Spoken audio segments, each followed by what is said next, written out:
signal from OBS whenever I hit the start streaming.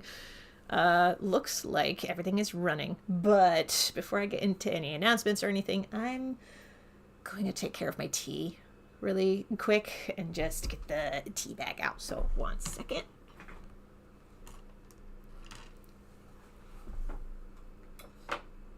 I'll be right with y'all. Just gotta take care of tea real quick.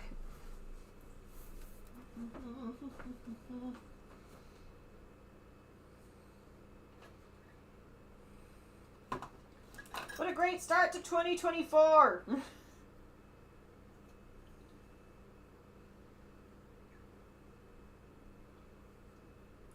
won't take forever, I promise.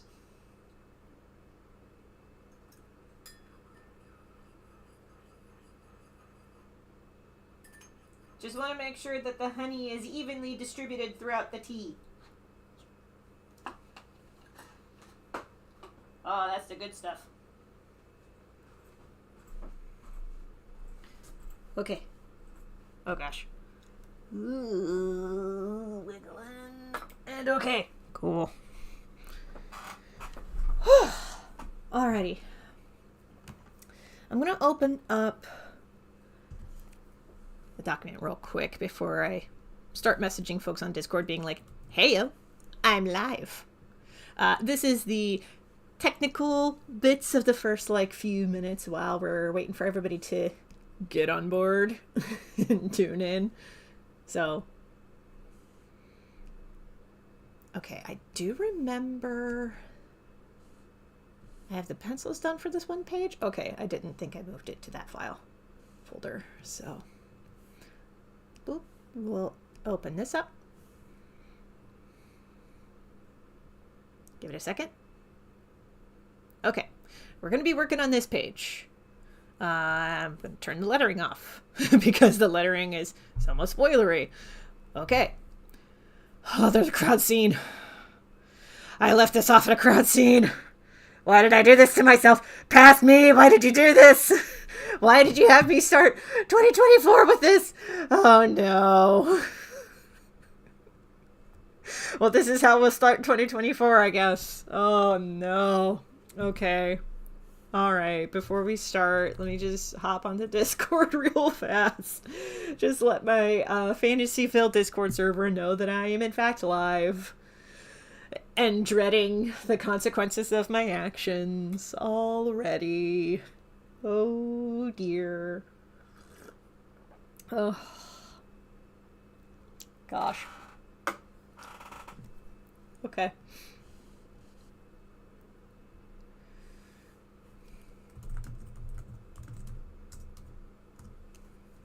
Okay.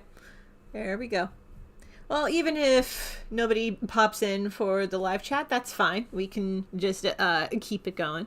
And, you know, people will come in as they come in. I did also turn on subscriber only mode, so that may also affect who interacts in the chat. And the reason I did that is to try to curb down on the amount of people who pop in randomly in the live chats. Because in the past I've had some, I don't want to say harassers, but like harasser lights pop into the chat. And they were not subscribers. So to try to mitigate that, I'm going to turn on subscriber only mode moving forward on my live stream chats. Just to curb on the amount of spam that pops up. I forgot that the subscriber only mode in chat was something that I could turn on until I saw Mystery Science Theater 3000 had done that for their live streams. And I went, that's actually really smart and a good way to deter people from using live stream chats to spam their own crap. So moving forward, live chats are going to be subscriber only mode to, negate the chances of spam or harassment or anything else. Anyway, for folks who are catching this on the replay and maybe have no idea what's going on or who I am, hi, I'm Kelsey D. Crawford. I draw comics and art, and today I wanted to work on some comics and art while talking about some exciting plans that I have in mind for 2024. Today, in particular, I want to draw this page from The Legend of Jamie Roberts. This is actually a page in Volume 3. Volumes 1 and 2 are out now. I have Volume 1 in the shop. Volume 2 will be coming soon in the shop. It's not in the shop yet. But it will be coming out in the shop soon. Keep an eye on that. kelseydcrawford.com for more info. Link also in the description. Anyway, The Legend of Jamie Roberts is also just free to read as a webcomic online. The print versions, Volumes 1 and 2, just have remastered art and some behind-the-scenes stuff that's not on the website. But thelegendofjamieroberts.com if you just want to read the free version. Free version is now partway into Chapter 9, so you have a lot to catch up on. Regular updates don't resume until next week. I took a bit of a holiday hiatus. I try to make this a regular thing to take holiday hiatuses so that I can rest and recharge and spend time with the family and friends during the holiday season. So, all right, real quick, I'm going to move this into a different file folder before I get started on the inks. Okay. Well, I hope everybody's holiday went well. Actually, I want to touch on my holiday break a little bit. And by way of that, I just want to bring up that, yes, hilariously, I do look like my social media icon right now. Shaved head, knitted sweater, same colors and everything. Underneath this sweater, though, is something that I got while I was on vacation, which, see if we can get this on camera. Okay. So underneath is a tank top that says Save the Chubby Mermaids, Manatee Park, Florida. It was one of the many stops that I made while I was on holiday vacation down in Florida last month. I went down there to visit some family. And one of the final stops before I went to the airport was Manatee Park, which, I'll say this, manatees are more fun to look at if you can see them under the top of the water. Manatee Park, you mostly get above the surface of the water looks, and manatees don't tend to pop up very much to break the surface of the water, other than to take a breath of air and then dive back down. So there wasn't a whole ton to look at while we were there, but we did learn a lot of interesting facts about the manatee at the park. I'm improvising rocks. There we go. Eventually, I may draw with a different pen tip for the legend. And that may be for a more dramatic page than this one, but we're not doing that now.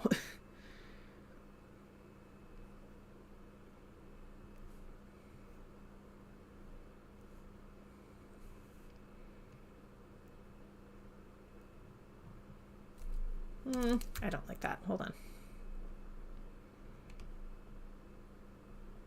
Okay. So yeah, went to Florida. I almost felt illegal the entire time that I was down there because, you know, Florida doesn't really like gay people at the moment. So I was down there and I was like, joke's on y'all! No, I had a fun time while I was there. I'm not saying that everybody in Florida has that kind of, like, mentality, but for the people who do have that mentality, joke's on them.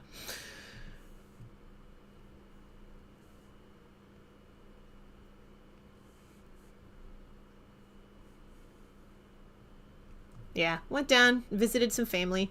Actually, I drew a bunch of sketches of some stuff while I was down there. And some of those sketches are going to be in an upcoming zine that Zine Club members will get access to. To join my fan clubs, there's more info in the doobly-doo. But fan club members get zines and phone and desktop wallpapers and that sort of thing. if that's something that interests you. I do have plans on releasing more free phone and desktop wallpapers. That is actually a good segue to talk about what's coming this weekend. This weekend, I'm actually delivering my first batch of free phone wallpapers to my email newsletter subscribers. To get those, you got to subscribe to my email newsletter. It's free, and I don't give your information to anybody. But I do want to grow the email list this year because I'm trying to use social media less. By social media, I mean Instagram and TikTok specifically. I'm trying to use them much less. I did post a new short on both platforms recently, but I posted it on YouTube Shorts first because realistically, moving forward, Instagram and TikTok are going to be homes for me to repost my YouTube Shorts. But they're not going to be where I put a lot of my energy moving forward. I have a lot of issues with both Instagram and TikTok, and it does not seem like any of the issues that I have with them will be addressed in any meaningful way. So I'm just going to minimize how much I use both of those platforms moving forward. Because I want to protect my peace of mind. I gotta admit, during December, I actually removed Instagram and TikTok from my phone. I did not look at either of those platforms the entire time that I was on winter break, and it was so nice. It was so nice to not have those apps on my phone. Because, like, boy, nothing destroys your peace of mind more than falling down an Instagram rabbit hole, in my experience. Or falling down a TikTok rabbit hole. I actually had friends who lost their entire day because they just spent it laying in bed scrolling through TikTok. And I'm like, that's a problem. Oh, that's a big problem.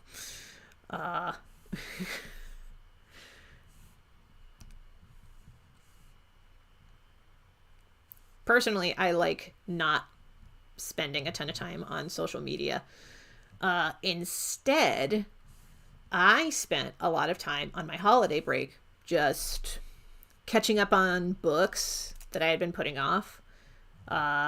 Crocheting. I spent so much time crocheting. I've been working on this crochet Afghan project for a while.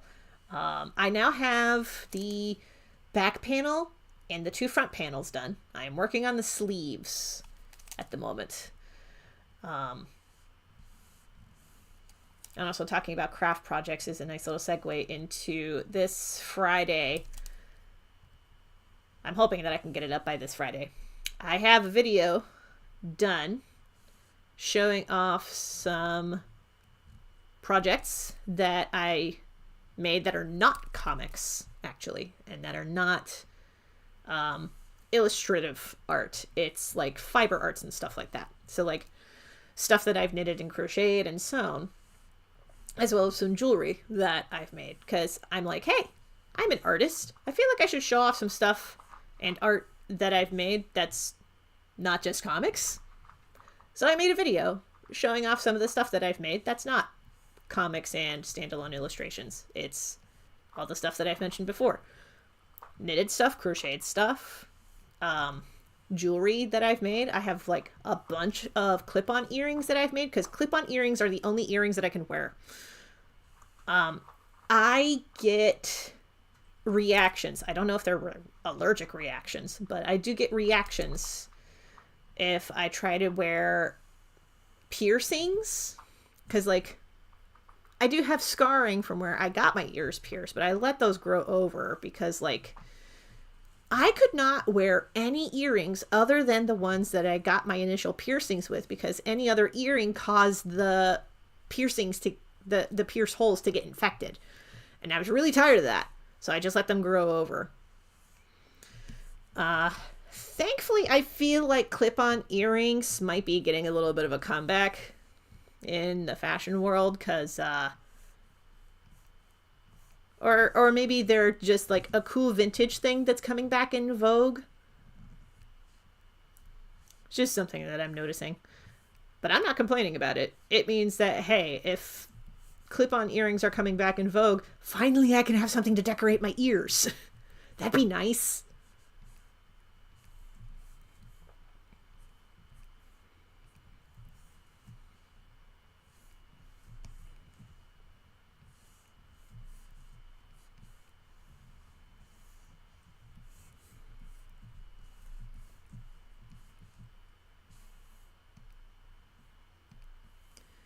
Okay.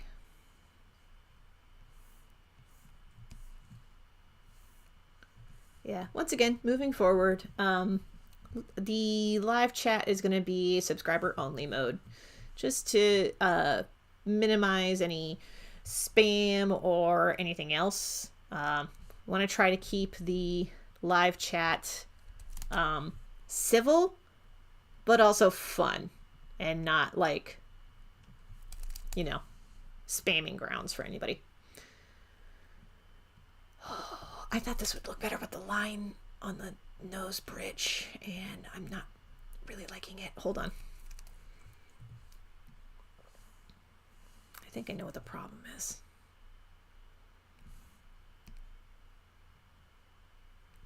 Okay. Maybe that'll do it.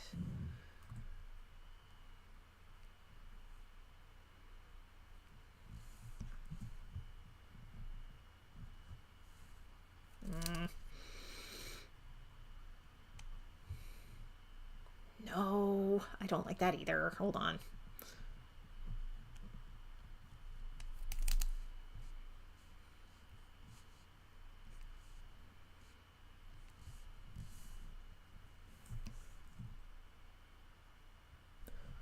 That'll do for now. We're just going to leave that be. We'll revisit that later.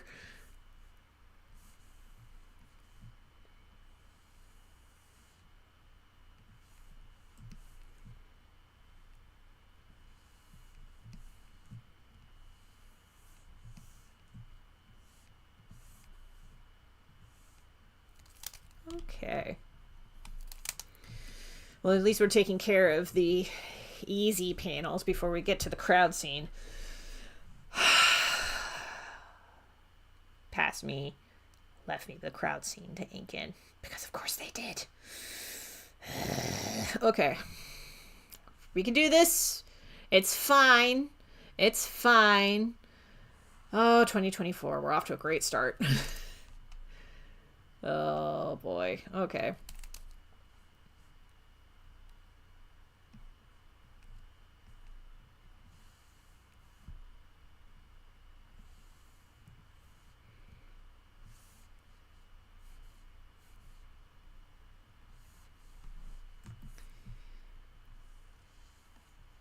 Okay. Yeah, I try to make it a point to not make it new projects while I'm on holiday break in December. I know this became a thing in earnest in 2021. I am having difficulty recalling if this is something that I made a regular habit of doing pre-2021. 2021 was the year that I really started putting it into practice, because that was the year that my last grandparent passed away. And I mean, there was a lot of stuff that happened in that window of time. And I was like, I cannot, do not make me can. And I had to take a break from everything. After that, breaks during December were more like, I've been working too hard, I need a break. So that's what they started to become. And now I just really like taking breaks in December and not having to do any work, or having the expectation of doing any work in December. And I work for myself, so I could do that, and it's great. Eventually I'm going to figure out how to add music to these streams, because admittedly my talking can only carry on so much. So yeah, I'll figure out ways to add music, I promise. That way we can fill in some of this quiet space. Of course, today's live stream may just be short. It just depends. Depends on a few things. All right, we're off to a solid start so far.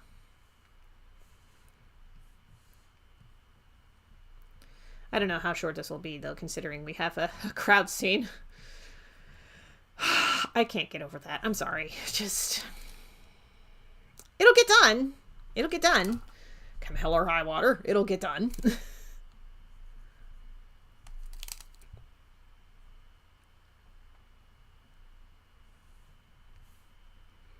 I knew this scene was coming. I knew this day would come. It's just... day 2 of the new year. We got this. It's fine. This is fine.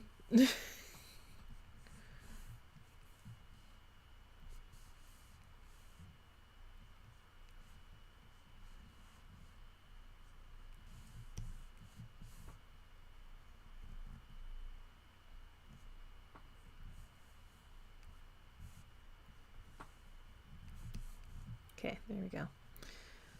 Well, at least the expectation right now for me is to only work on The Legend of Jamie Roberts. I don't have like a ton of other projects happening at the same time. So that's nice.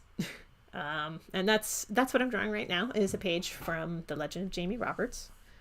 I am going to turn those corner edges off. Speech balloons need to be moved. So we got that done.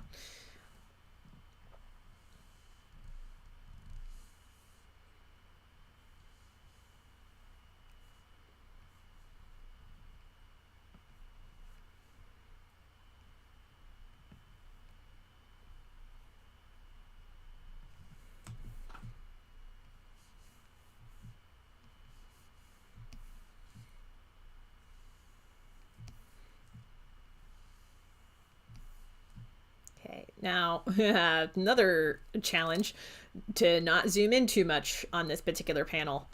I don't want to spend a whole bunch of time drawing in a bunch of details just to zoom out and be like, oh, I didn't need to do that.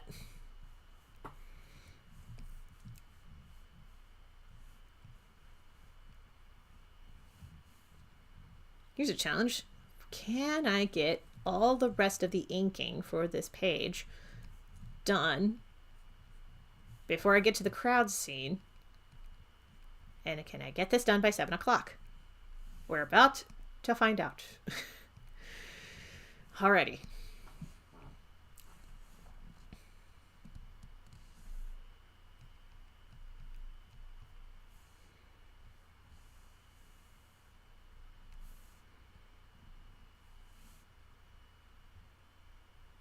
You know, I thought of a cheat that I could probably use for some of this stuff.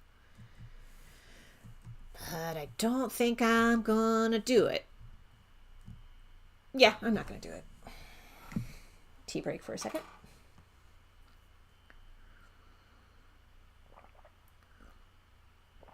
At least not at the moment. Might do it later. We'll see.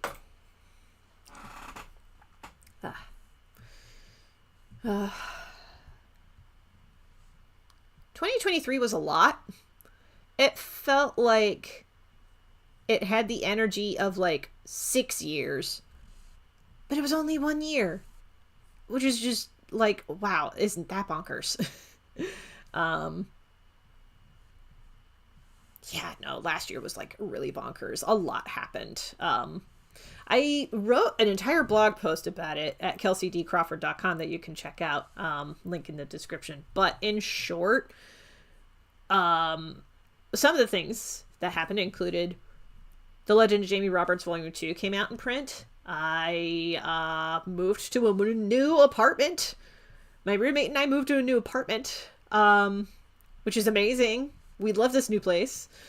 It's so much more comfortable and quiet than the last apartment we were in, and it has a functioning pool. I will be forever salty at the fact that the last place that we stayed at sold us on a pool and then never fixed it, And then the new management came in and they were like, we need to fill in this pool. And then they raised our rent.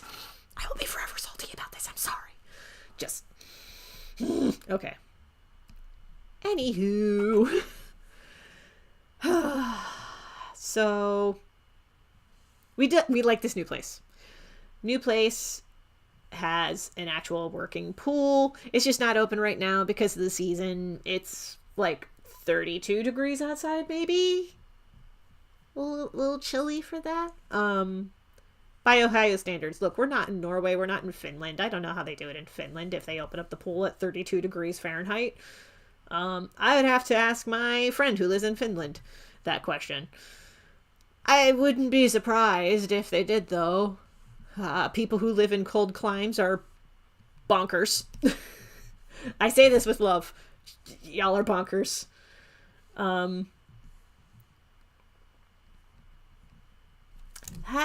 is not how that hip waist works. Okay.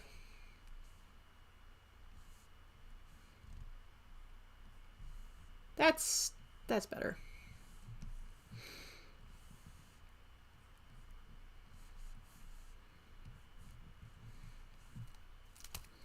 It doesn't need to be that wide. Hold on. Okay. Is it necessary to draw out the butt?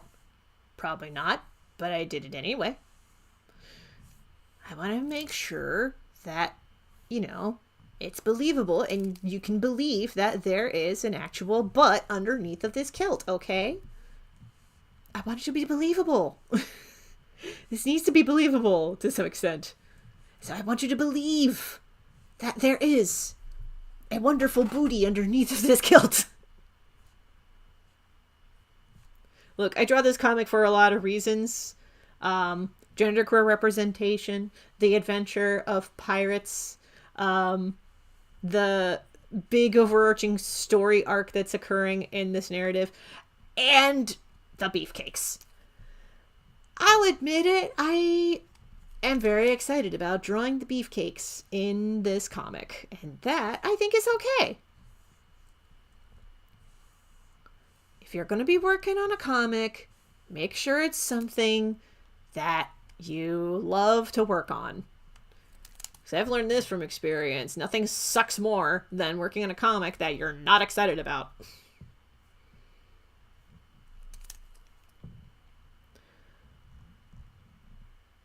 Actually, in that vein, I want to talk about Vanita and the Demon King for a second. Because here's the thing. Starting it out, I was very excited about it. But then last year, right around Thanksgiving, there came a point where I was like, I need to rewrite a part of this narrative. So I put the webcomic Vanita and the Demon King on kind of an indefinite hiatus so that I can revisit the script and rewrite parts of the script until I feel comfortable enough that I can open the webcomic version back up again. Do all the YouTube stuff and subscribe and all that to stay tuned on the journey for that, because I will be vlogging about my experience rewriting Vanita and the Demon King in sections. And I want to bring y'all along on that journey because I don't want to suffer alone. So you will suffer with me.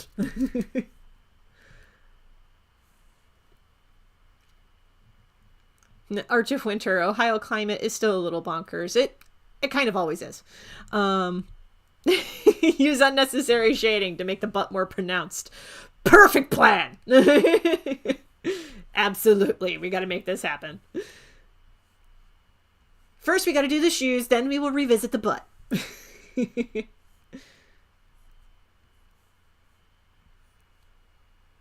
Also, thank you for tuning in, Arch of Winter. Happy to see you hanging out in the chat with us.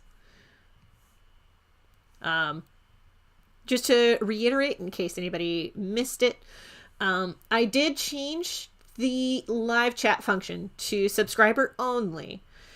Largely because last year I did notice that if I made it like public for everybody to post, that there were, I don't want to say trolls, I don't want to say harassers, but there were definitely some like unwelcome comments from folks when it was in public mode. So I have made it subscriber only mode to keep things a little more PG and a little more civil as well. Oh, hold on a second. Oh, okay. I was like, do I need to draw in more grass? And then I remembered, wait a second, I think I put speech balloons in that section, so I don't have to go into as much detail there. So I'm not going to. Simplify that.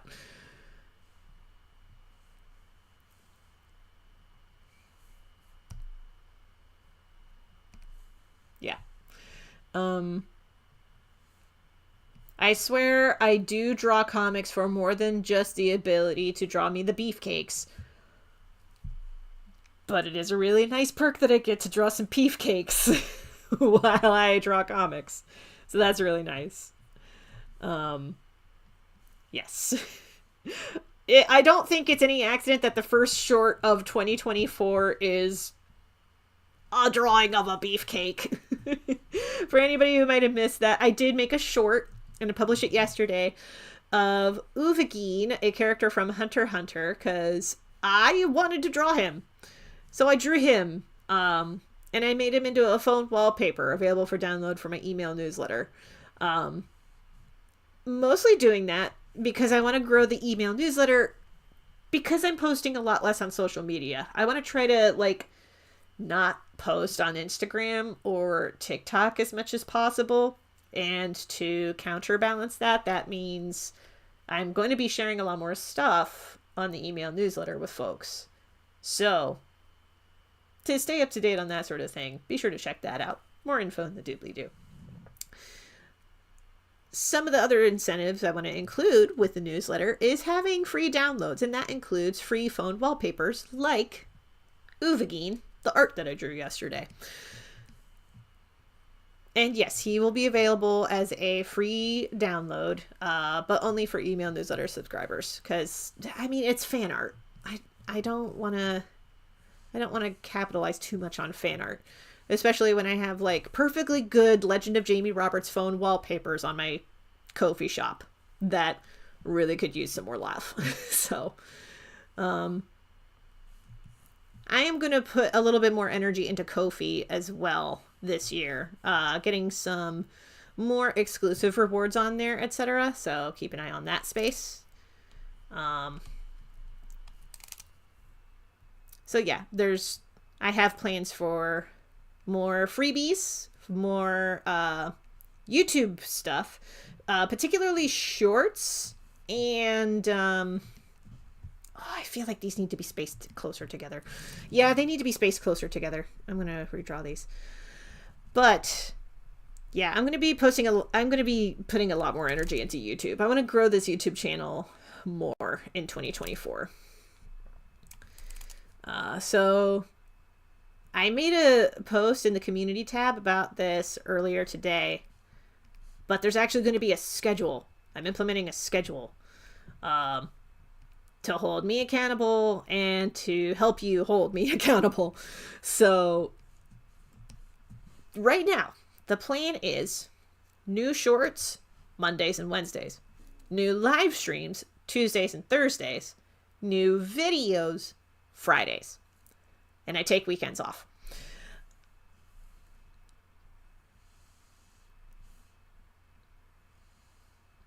Mostly because I have learned, working for myself, I like having days off. And I am allowed to take days off. I don't like this whole hustle culture bro mentality that's like, you gotta work 50, 60, 70 hours a day. And I'm like, no, I don't. Don't make me.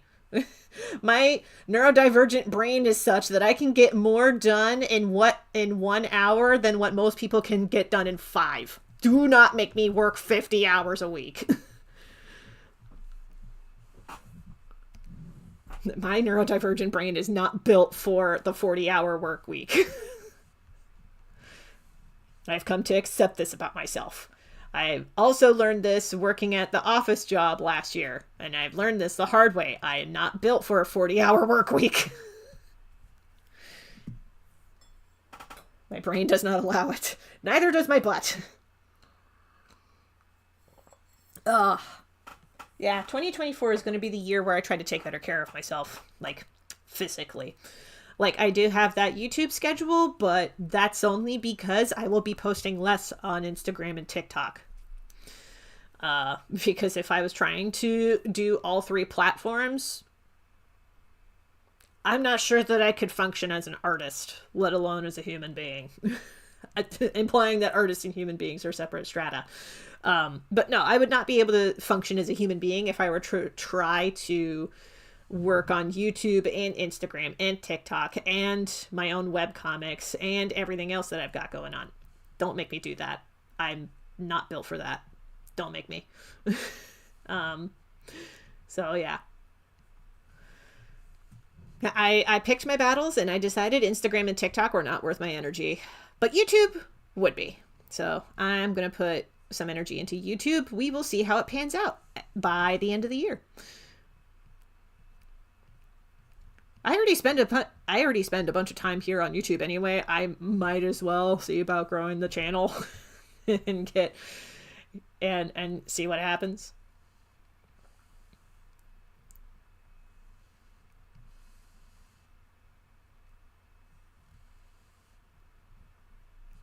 I will say, talking about, catching up on comments. Devin Whitlock mentioned people need time off. 50-hour work weeks are insane. Yes, they are. Yes, they are. I fully agree.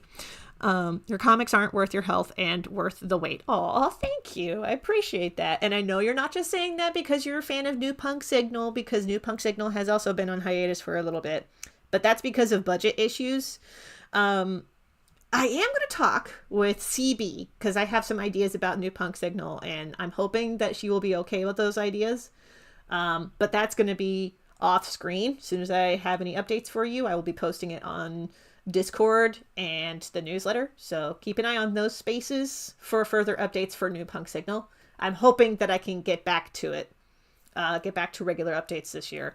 Fingers crossed for me. Yes, because I have an ending in mind for that comic, and I would love to work on it again because I want to draw my himbos. But one thing at a time. One thing at a time. I'm also just really excited for The Legend of Jamie Roberts. Like, the entire time that I was on my winter break, I just kept coming up with ideas for this comic and for, like, rewards that I want to share with people who support me on Ko-fi, and some freebies that I would like to have available for newsletter subscribers that are themed to The Legend of Jamie Roberts and all these other things. And I'm like, I just want to draw all the things. Can I draw all the things now? But just one thing at a time. We will get there. So there's a lot. There's a lot I'm really excited about. So yeah, I'll be announcing that as stuff gets done. Oh, speaking of things that I'm really excited about, this is something I wanted to have happen last year. And it was actually available shortly. So here's the thing. Back in November, I ran the Fantasyville Holiday pop-up shop. And in the pop-up shop, I had pre-orders for Kat's sketchbook available. And the thing is that I thought the holiday pop-up shop would get a lot more traction than what it actually did. So in short, I do really want to make Kat's sketchbook a thing, but it did not get the support that I hoped that it would through the pop-up shop. So instead, next week, I will be launching Kat's sketchbook as its own crowdfunding campaign. That's next week. Keep an eye out for that. Because I really do want to make an art book of these cat sketches that I drew during Inktober. The sooner that I can get this in print, honestly, I feel like the better, because we are really far away from the Inktober window now. But it's cats. Who doesn't like cats? It's the one topic more popular than porn on the internet is cats. And I'm also just really excited about these cats. And as I was like outlining the crowdfunding campaign, I went, oh, I forgot that I had this thing. Oh, I forgot I had that thing. Oh, I forgot I had this design sitting around. Oh gosh, I forgot I had this in the backlog. Like, I'm also really excited to share those things. And that's all going to be talked about next week.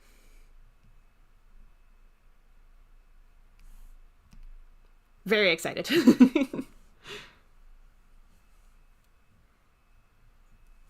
Yeah, fingers crossed, fingers crossed. Yeah, because I was, I feel like the fingers crossed are for a new punk signal. And yes, I was that dork that was looking at the past comic strips for new punk signal, being like, oh gosh, I just want to revisit these little nerd boys, because I too want to see if they can figure out how to bake chicken.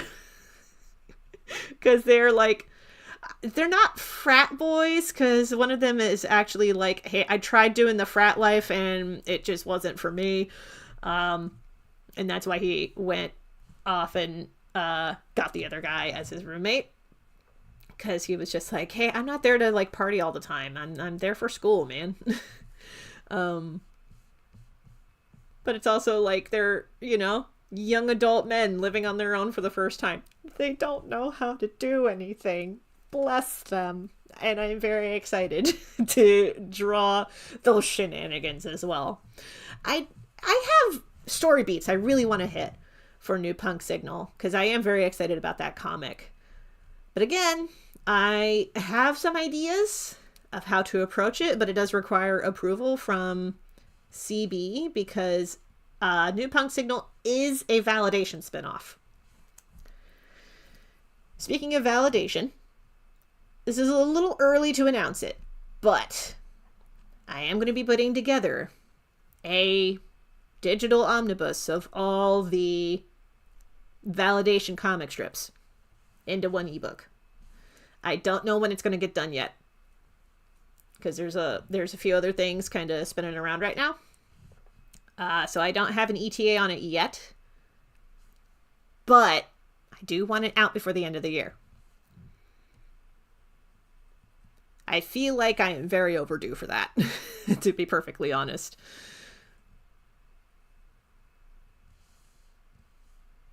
But it's also like, yeah, Validation had its own website, then the website got taken down, and now, like, while Webtoons is a thing, Webtoons will also not be around forever, so I'm just figuring out ways to, like, you know, mitigate the risk and get stuff out there while I still can.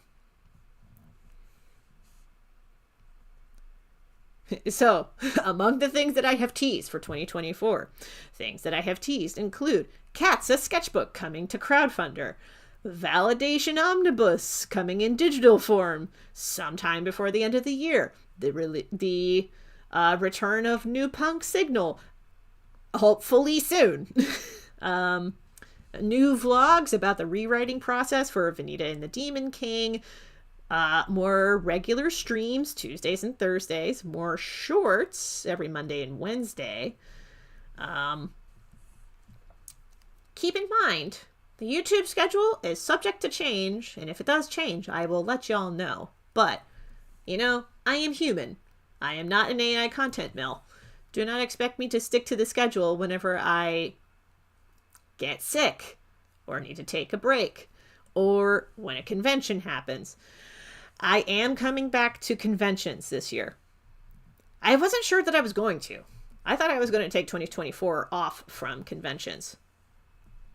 But, and this is a big but, I was going to make an inappropriate joke, but I'm not going to do that. Tea first.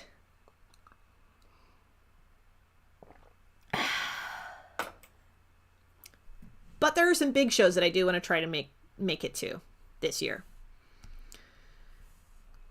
Oh, catching up on comments. Devin mentioned, woohoo! I've been loving Validation on Webtoon. Totally understand wanting a more secure collection. Absolutely. Also, since Validation was completed on its own original website, the Validation that you're seeing on Webtoon is just like the kind of archives version. So the actual like omnibus digital edition is going to have the entire story just in one place. So, you know, further incentive for folks to get the entirety of the story all in one location, all at once, rather than waiting for regular updates on Webtoon. But to each their own preference, and that is great. If you have the means, sort of thing. For 2024, some of the conventions that I'm looking at, because I actually made a little list, because I wanted to track not just where they were, but when they were, because I want to try to take more regular vacations this year. It sounds like I want to take a lot, but I just want to take 3. And considering American trends, that is a lot of vacations. But I get to set my own schedule, and I want vacations because I want breaks. I want breaks that are longer than 2 days because I like having time off. I also just like the ability to step away from a screen and be bored. Like, it has been so satisfying this holiday break to just crochet and knit stuff. And to work on other, like, craft projects. Like, I have it in the other room, but I'll post pictures of it probably on my website. But I've been working on a pop tab chain of sorts because I want it to be long enough to kind of like hang it off of my belt like a decorative punk chain, but it's made of entirely of pop tabs. Right now it's about this long. And it's getting longer. We're getting there. But I'll be posting pictures of that pretty soon. Very excited about that particular project. I am really excited to what that will look like when it's done.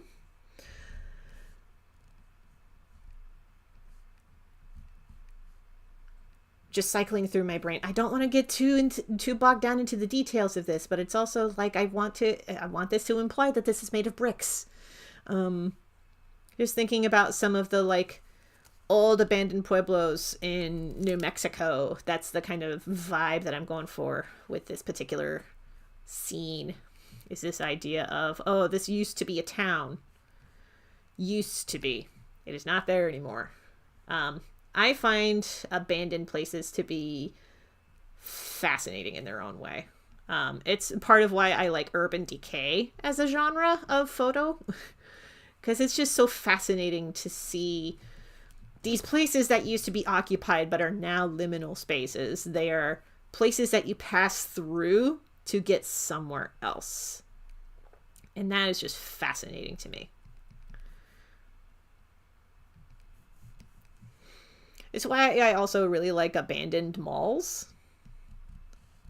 That, and I grew up in a pop culture that really like emphasized the mall as a gathering place or like a third place for people to meet outside of school or work or home.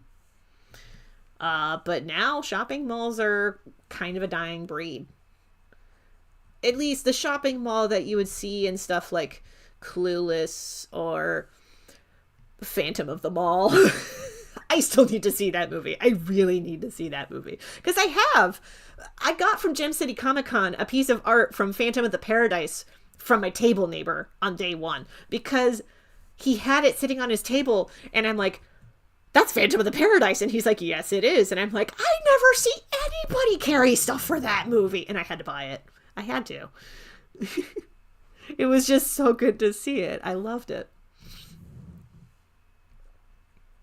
It's like, okay, speaking of like art projects, I really want to make this one t-shirt. It's been on my bucket list for nearly a year now. I want to get a t-shirt, and I have fabric paints to do this now. I want to make a t-shirt that says, this always happens. People throw me out the window, tell me I'm the Puma Man, then leave. Because that's a Mystery Science Theater 3000 joke from the Puma Man riff, which is Chef's Kiss, so good. If you have never seen that particular riff, do yourself a favor and go watch it. It's so good. It's also like the one movie that like I showed it to my friend Sunshine, and Sunshine is like, those are not Puma powers. And it's like, what kind of fresh bullshit is this? And I'm like, I know, he just walked through that wall, and that's not a Puma Man power, but it's a Puma Man power.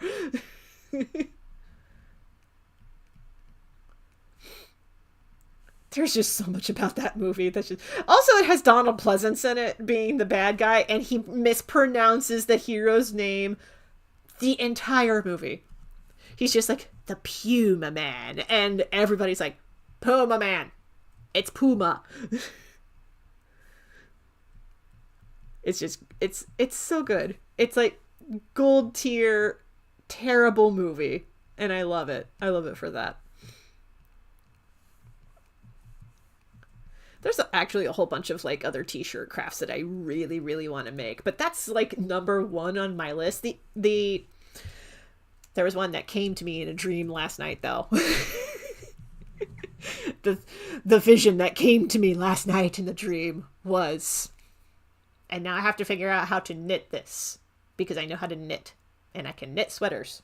I actually knit this sweater that you are seeing me wear right now. I knit this myself with my own hands. This was the first sweater that I ever knitted. That's why it's a little on the short side in the torso. But I've gotten better at it. I've knitted like 3 sweaters and a sweater vest, and I'm working on a cardigan right now. I have a problem when it comes to like keeping my hands busy. But anyway, the vision that came to me last night in the dream, I was laying in bed and I was trying to drift to sleep, and then suddenly my vision was like, and you will knit a sweater. And I went, yes. And this sweater is going to have a T-Rex on it. And I went, yes. Dressed as a pirate. And I went, sold. So I'm going to figure out a way to knit a sweater with a pirate T-Rex on it, because I gotta figure it out.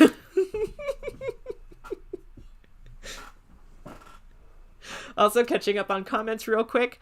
I forgot about the movie Mallrats. Completely forgot about that movie, but yes, Mallrats. Also, gotta love the liminal space vibe. And Donald Pleasance. Because Donald Pleasance. He's also like the guy that you need to rescue in the movie Escape from New York, which is just hilarious to me.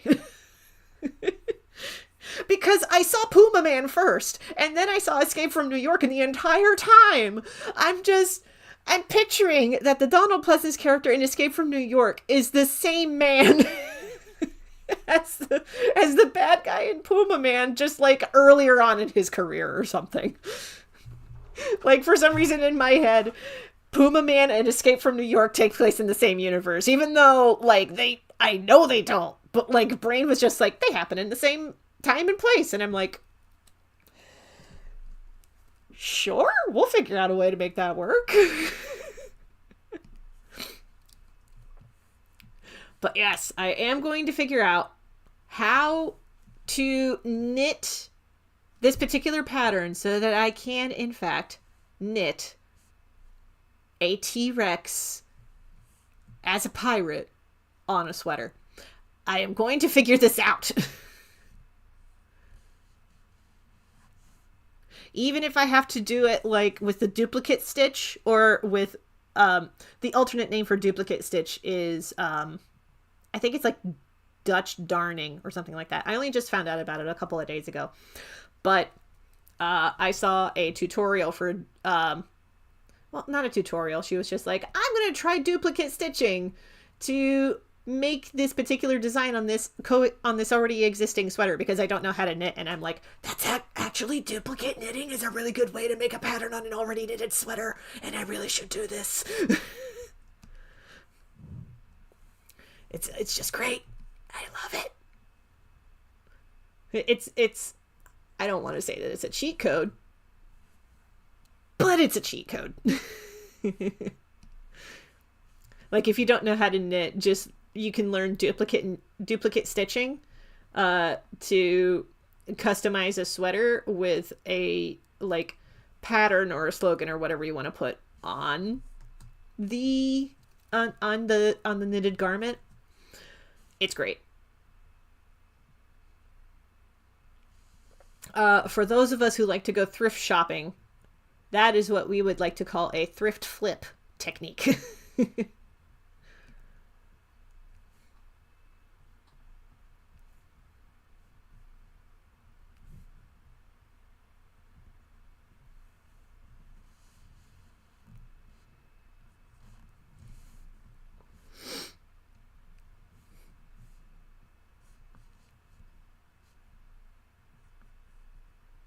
Here we go.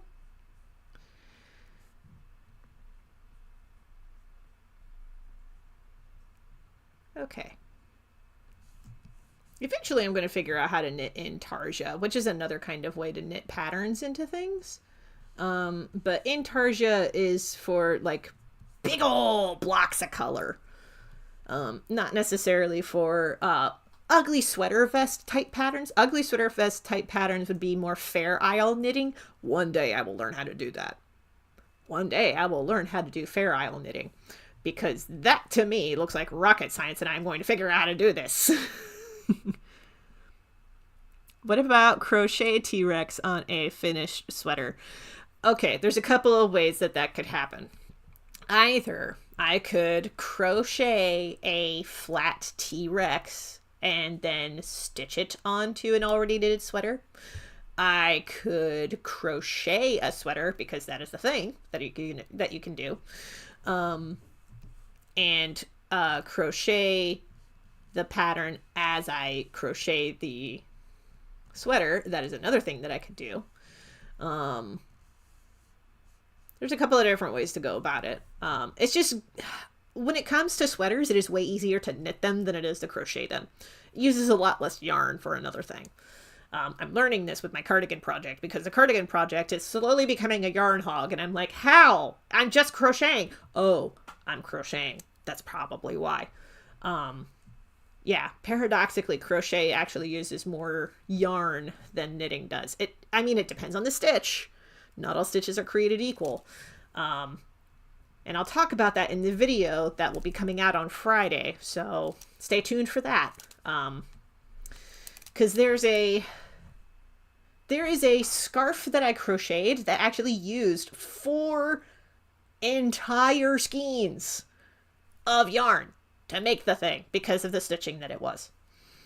So it really depends on how it is that you're going to make it. You can knit a sweater, you can crochet a sweater. It has been a minute since I crocheted a pattern into something. I kind of know how to do it, but again, it's been a while. It's been like, oh gosh, it's been like 10 years since I last crocheted a pattern into something. And that was when I crocheted the Batman logo into a hat. I did figure out how to do it, and it did actually look okay. It's just the hat was misshapen, because it was the first ever crochet hat that I ever made, and I did not gauge my sizes accurately. It turned into a bowl. I have learned my lesson since then.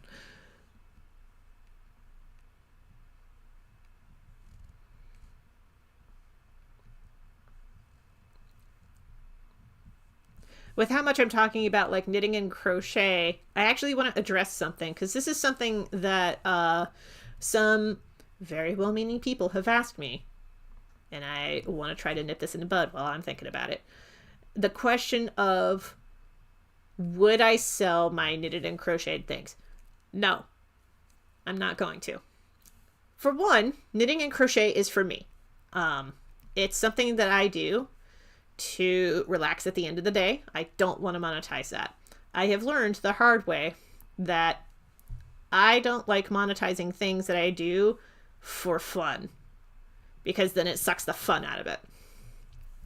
Thing 2, I understand that there is a market for paying high-end amounts of money for handmade fashions and things. I don't want to contribute to that system.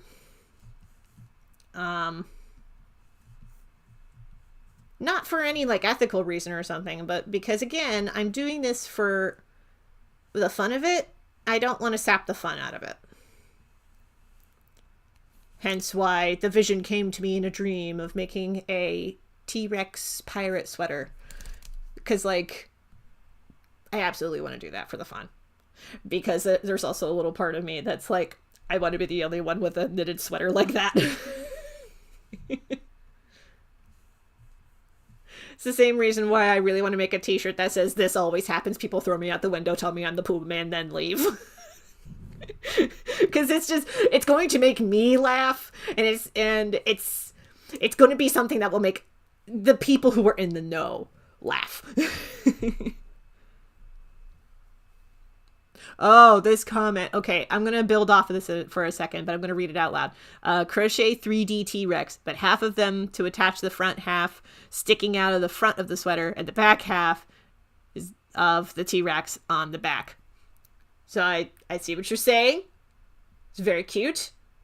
It also sounds like part amigurumi right there. I actually know how to make an amigurumi T-Rex.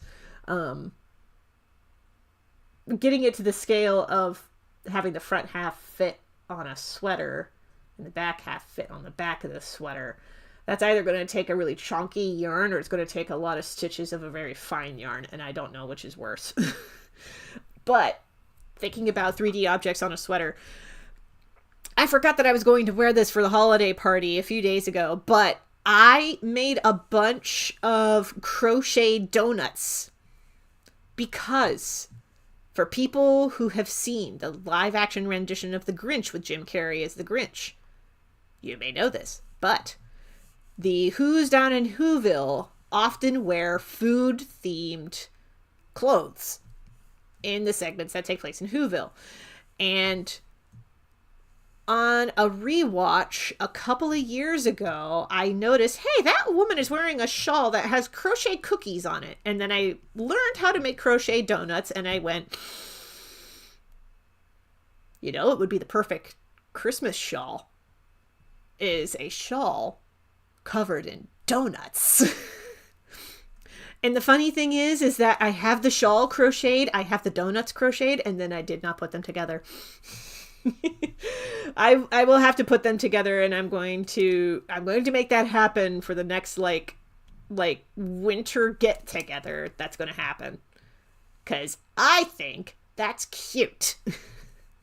I like stupid little ideas like that.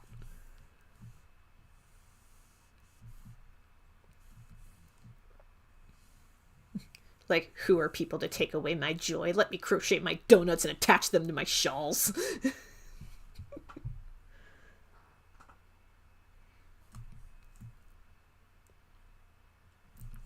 Okay. I was thinking about adding some of these lines, and I'll go ahead and add those lines.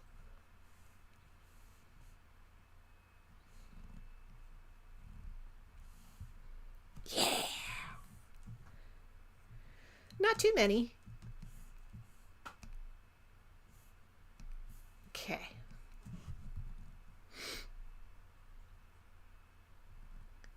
But yeah, I'll figure out a way to make a sweater with a pirate T-Rex on the front of it, because I think that would just be so fun to incorporate into a knitted piece.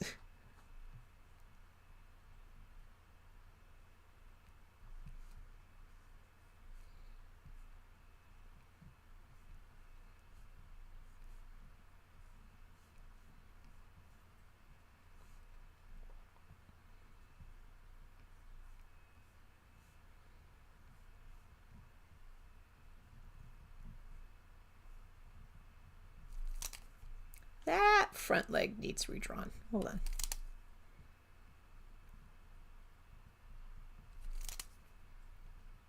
If I'm going to do that, I'm going to redraw this back leg here.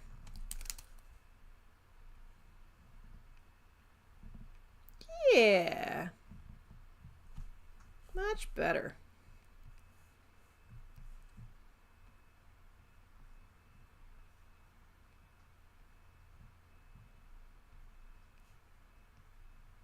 Am I drawing deer? Yes. Little rats with hooves. I have a salty opinion about about deer as a gardener,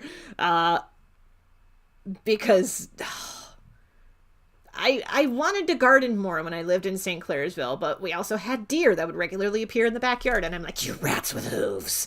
Because they would eat flowers. They would eat my neighbor's flowers all the time. Pro tip, if you want to get deer to stop eating your flowers, put powdered or dry milk on your flowers. Deer will stop eating it. I don't know what it is, but deer will stop eating it if there's powdered or dry milk on your flowers.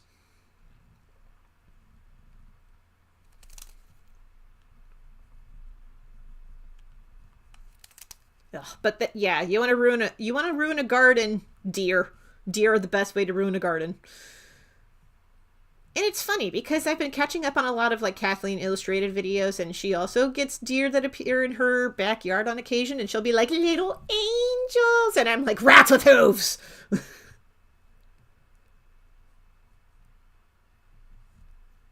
Can they be cute? Sure.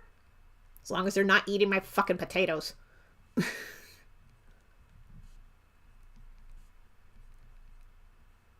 Thankfully, I live on the 3rd floor, so there's no risk of deer eating my food. Thank goodness.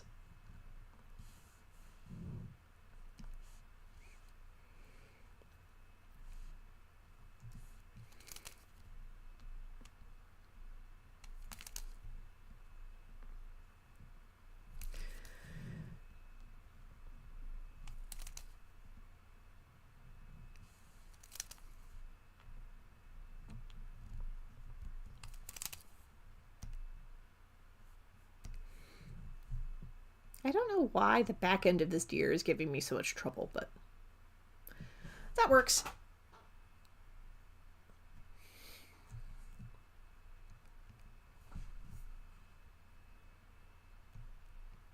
Put a broken pot over here.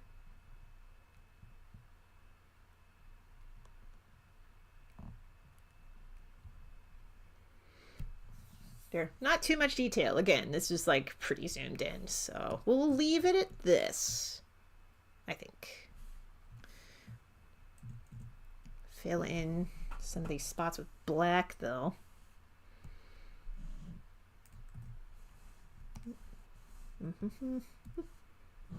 That's better.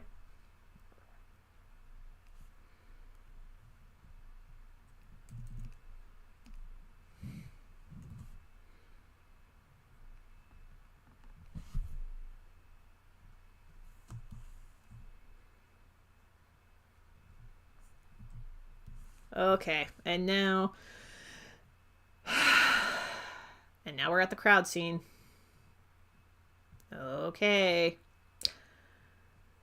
I did come across some pro tips for how to draw crowd scenes, and those did come in real handy when I was drafting this. Okay.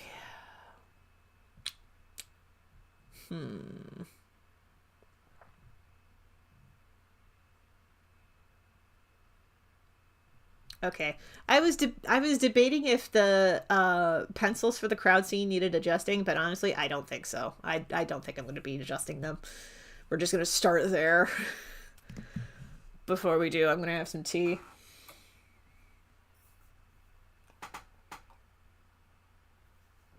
Okay. Whew.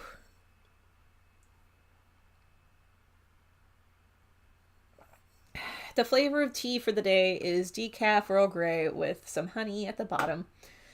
It's the usual, but it works. Ugh.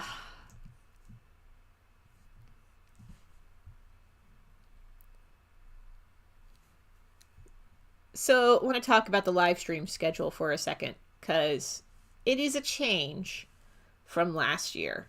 Because last year I would stream on Tuesdays and on occasions Fridays. And this year I'm going to try Tuesdays and Thursdays. Now, previously I did not want to live stream Thursday nights because Critical Role would be on and I didn't want to compete with that. Now I'm at a point where I'm like, Well, if I live stream at 6 o'clock, then it's not going to be a big deal. Especially because if I got back to watching Critical Role, streams don't start until like 10 o'clock Eastern time. So I'm good either way. So if I wanted to stream Thursdays at 6, that should be fine. The other thing too is because I'm going back to conventions in 2024 with any luck, because a lot of the shows that I'm looking at are big ones like C2E2. I actually submitted an application for C2E2 like a couple of days ago. I think it was a couple of days ago.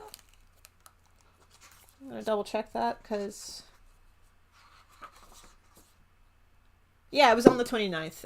I submitted my application on the 29th of December last year. Dad joke. So I submitted my application. We will see if I get accepted in there or not. I've never shown at C2E2 before. I have no idea if they're going to accept my application. If they do, my roommate Alex and I talked about splitting a table there. So it would not just be me at the table. It would also be her. And then we could make a little like friend road trip out of it.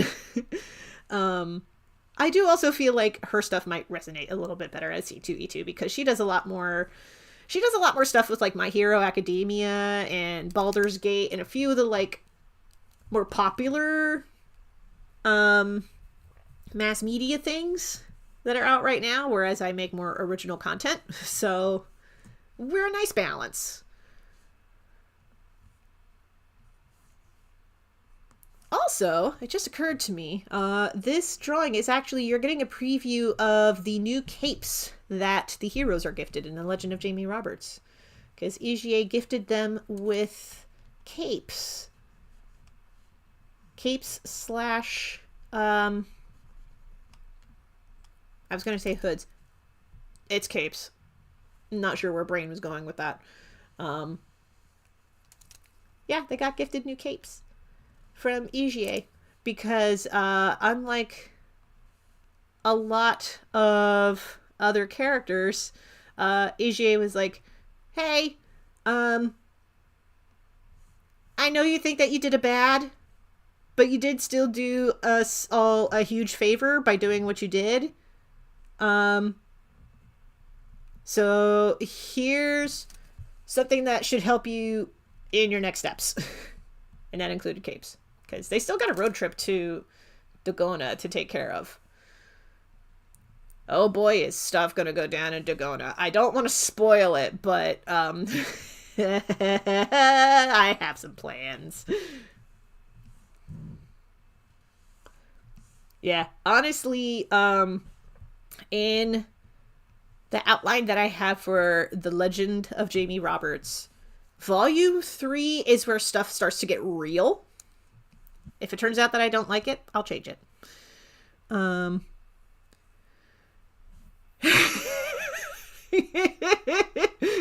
catching up on comments. I sighed too when seeing your crowd. Yeah, I do this to myself. Because past me is always like, challenge accepted. And then like present and future me are like, I understand the zeal. Why did you have to go overboard? We'll see. I have some ideas of how to approach the crowd, which will involve more coloring phase stuff. So like during the inking process, I'm probably just going to outline them with like some gray lines rather than like solid black lines. We'll get there when we get there. Also, thank you. I'm really hoping that I get into C2E2 because that would be really cool. That's actually been on my bucket list to get a table at C2E2. Other other bucket list conventions for me. Well, I finally got a table at Small Press Expo twice. So real happy about that. I can check that off the bucket list. I want to one day get to New York Comic Con as an artist, because that's another big one. Aside from San Diego Comic Con, New York Comic Con is one of the bigger ones to try to get into. honestly, San Diego Comic-Con, if I could ever get an Artist Alley table there, heck yeah, that'd be amazing. But like the wait list for that is like years long.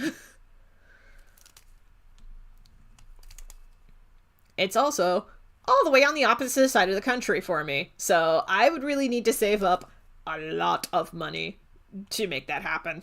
Or do a lot of fundraising of some sort to get the funds together to make that happen. One day. One day!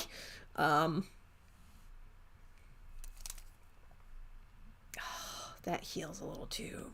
There we go. Okay. Other bucket list shows. Mocha Fest has actually been on my bucket list for a while, but mostly because when I was in college, I studied arts management for my minor, and arts management had a few different tracks, but it did involve, no matter what track you took, you had to take Arts Management 1 and Arts Management 2. And for those classes, you were asked to look at a nonprofit organization or a festival or a gallery, because those were the like big tracks that you could take in the minor degree program. And you had to study how they worked, to do a breakdown, a full like cost breakdown and everything else. And I looked at San Diego Comic-Con for 1 year and Mocha Fest for the next year. Or for the one semester, and then the other show for the other semester. So I did like full like case studies of both Mocha Fest and San Diego Comic-Con for my degree. Cause I'm that nerd. But, because of that, when I looked into Mocha Fest, I was like, one day I'm going to get a table there. And I haven't had it happen yet. One day I will get there. Cause I think that would be fun. That one's in New York. That will also take some funding, etc. to make happen. Oh, almost forgot to draw their arm. Can't forget Jamie's arm.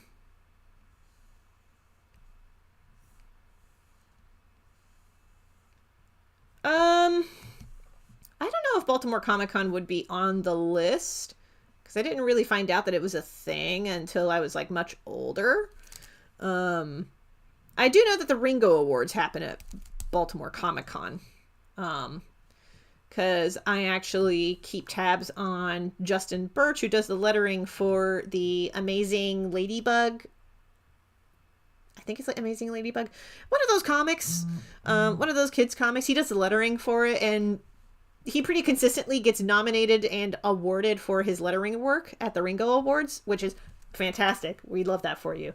And that was when, through my connection with him, that was how I learned that the Ringo Awards happen at Baltimore Comic-Con. And I'm like, oh, I did not know this. But now I know this. So maybe one of these days I'll actually attend an awards ceremony for the Ringo Awards. We'll see. Because I have sat through the Ignatz Awards ceremony in 2018, and I tuned in for the live stream for the 2022 show for the Ignatz Awards.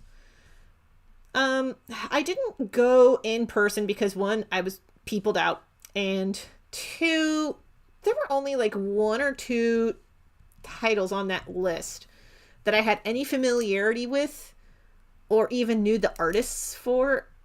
And there was a little part of me that was like, they're not going to win the award, but I want to see if they do. Turns out they did not win the award.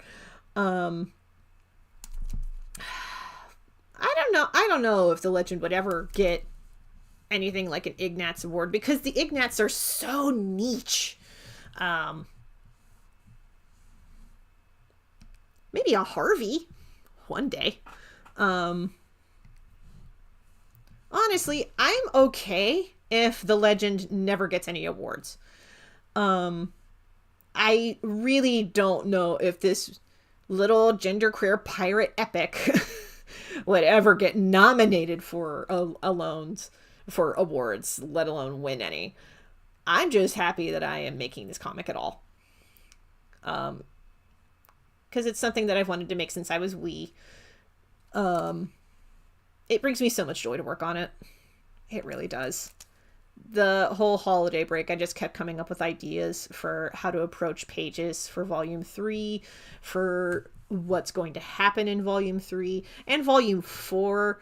I also kept getting ideas for the lore book that I really want to make.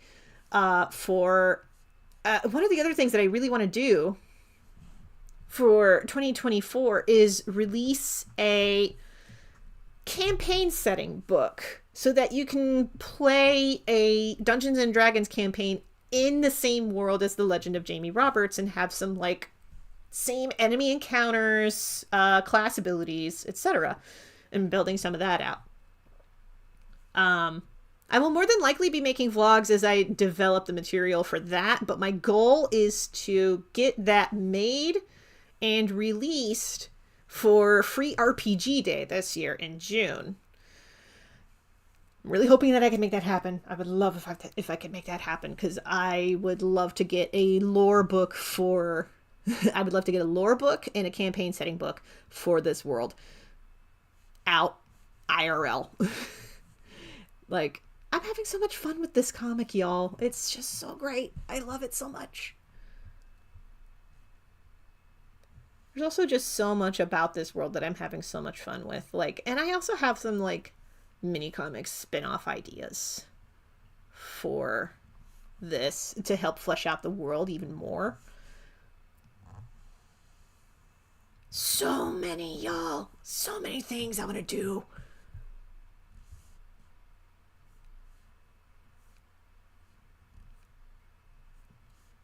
I am very excited. I am unreasonably excited.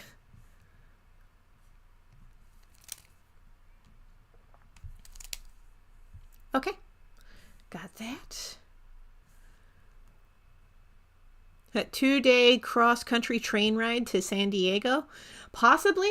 Or I could fly there since there is the Toledo Express Airport. That was actually how I was able to visit family down in Florida, was I just took a plane from the Express Airport and went down. Now, the Express Airport only makes so many airport stops. Like it can go nationwide, but only to specific places nationwide, because it is an express airport. Express airports are limited, we'll say. But they are much faster to get in and out of. I will say that, in my experience, because I've only flown a handful of times. And this latest trip to Florida was the first time I ever did anything through express airports. Express airports are so much faster than regular ass airports. Yeah,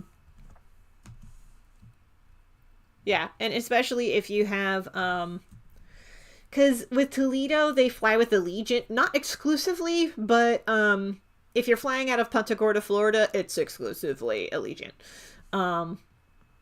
And this sounds like I'm shilling. I swear I'm not sponsored, but Allegiant does have some perks with their app where you can just basically check in on the phone and you don't have to stand in line to check in or anything. You can just immediately go through security.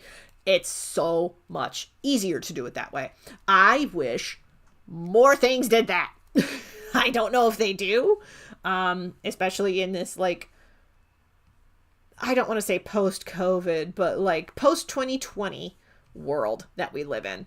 It would be nice if more airplanes and airports just allowed you to check in, like, through the apps or online or whatever. But I'm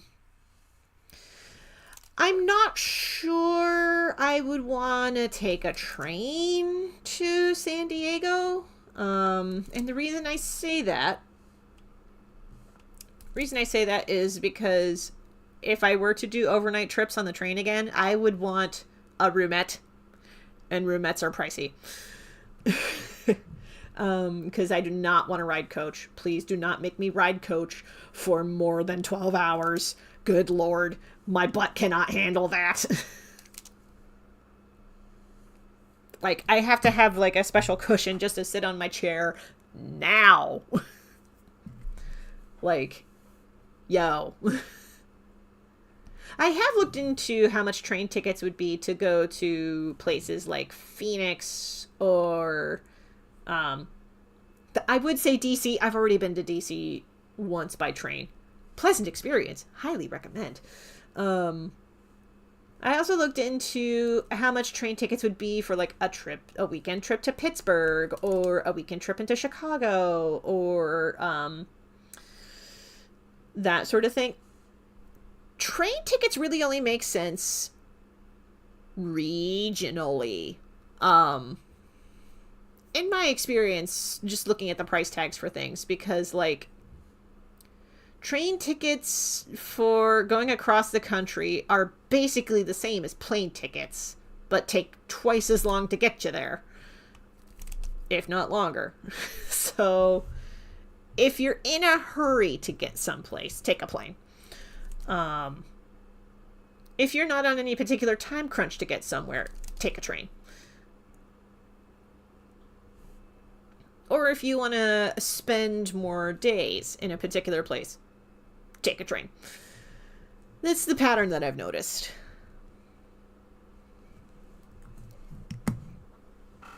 Tea break for a second. I will need to take a more extended tea break at some point. Not right now. I still have that much tea left. But at some point, I would like to make a second cup of tea. So we'll see. The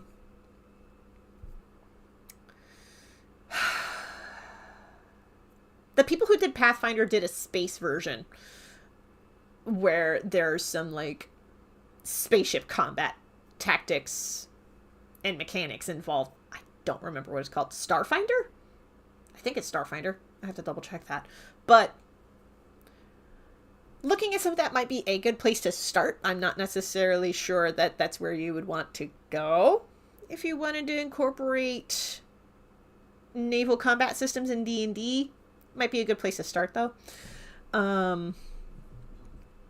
Yeah, I would love to incorporate naval combat in the lore book or in the campaign setting book for the Legend of Jamie Roberts, the D&D campaign setting. I think that would be fun.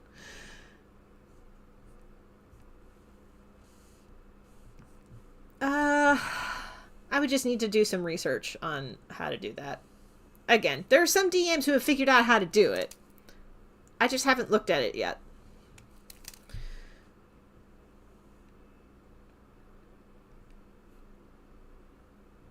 It's like a little behind the scenes peek at things.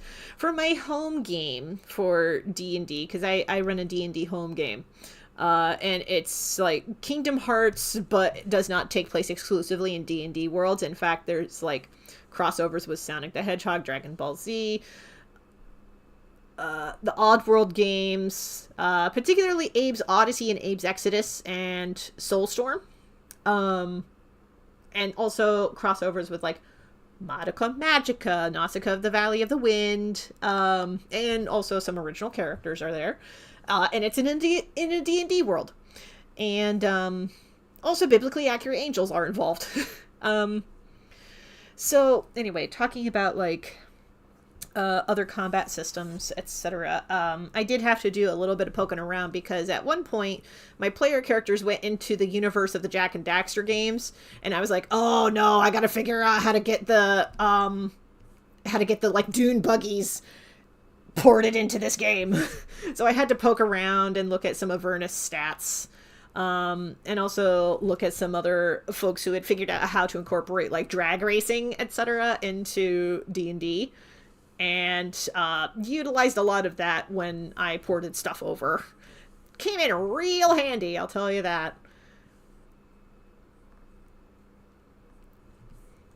Now, something else that I could do too, because other people have asked for this when they find out about the campaign setting that I have built for my home game.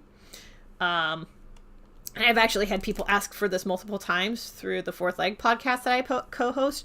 They're like, I'm going to need some stats for your world, and I keep promising to do this, so maybe I'll just, like, put together some notes of some of the stuff that I have built for this world already and just put that into, like, a lore book and have that free for download. Because a lot of it is fan art. I don't want to try to monetize fan art stuff. Unless it's for charity. I'm actually a art mod for a Avatar fan art zine at the moment. I don't want to talk too much about it until the zine is, like, available for pre-order. But I'll just mention that I'm an art mod for an Avatar fan art zine. A lot of the art is still a work in progress, so I can't talk too much about it. When it gets closer to release date, I'll keep you informed.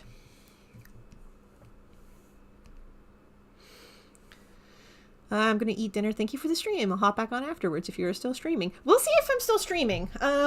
Cause, like, it is 7:30 right now. I was hoping that maybe I could wrap this up by 8 to try to tune in assuming that Ben is live streaming. This is assuming that Ben is live streaming at 8 o'clock. He might not. I do not know. But historically, Ben of BWH Comics on YouTube does live streams, usually on Twitch, of whatever video game that he's playing, and I'm trying to make a regular habit of tuning into those as much as I possibly can. So Tuesdays I may try to wrap things up by 8 o'clock. Tonight might be an exception. It depends on how much this crowd scene is going to try to kick my butt, and whether Ben is actually streaming tonight or not. So I'm gonna have some tea. Maybe you know what, I'll check the schedule now.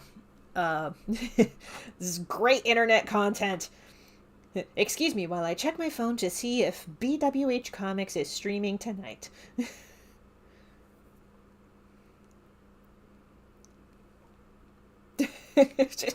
One of my friends trying to apologize for their latest hyperfixation, and I'm like, girl, you're talking to a Dragon Ball Z fan. That has been my hyperfixation for the last 20 years.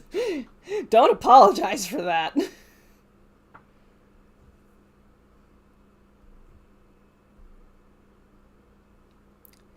BWH plays.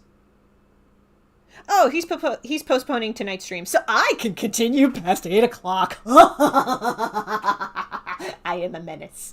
All right, cool. So we'll just stream for however long it takes me to ink in this page. Or however long that I feel like streaming tonight.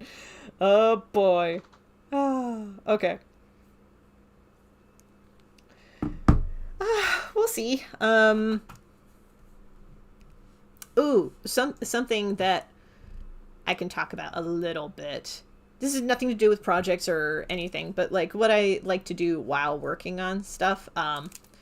I've discovered I really like listening to audiobooks while working on particularly crochet projects, but also art projects, like drawing comic pages, etc. I just like listening to audiobooks, because there for a little bit during the holiday break, I tried listening to my usual studio playlist or any kind of music, and it just wasn't clicking with me. So I was like, what else could I listen to? And I found some audiobooks that were actually on the shorter end of things. Because usually with audiobooks, I've come across audiobooks that can be anywhere between like 10 and 32 hours long. But then I found some audiobooks that were only 2.5 hours in length. And I'm like, download.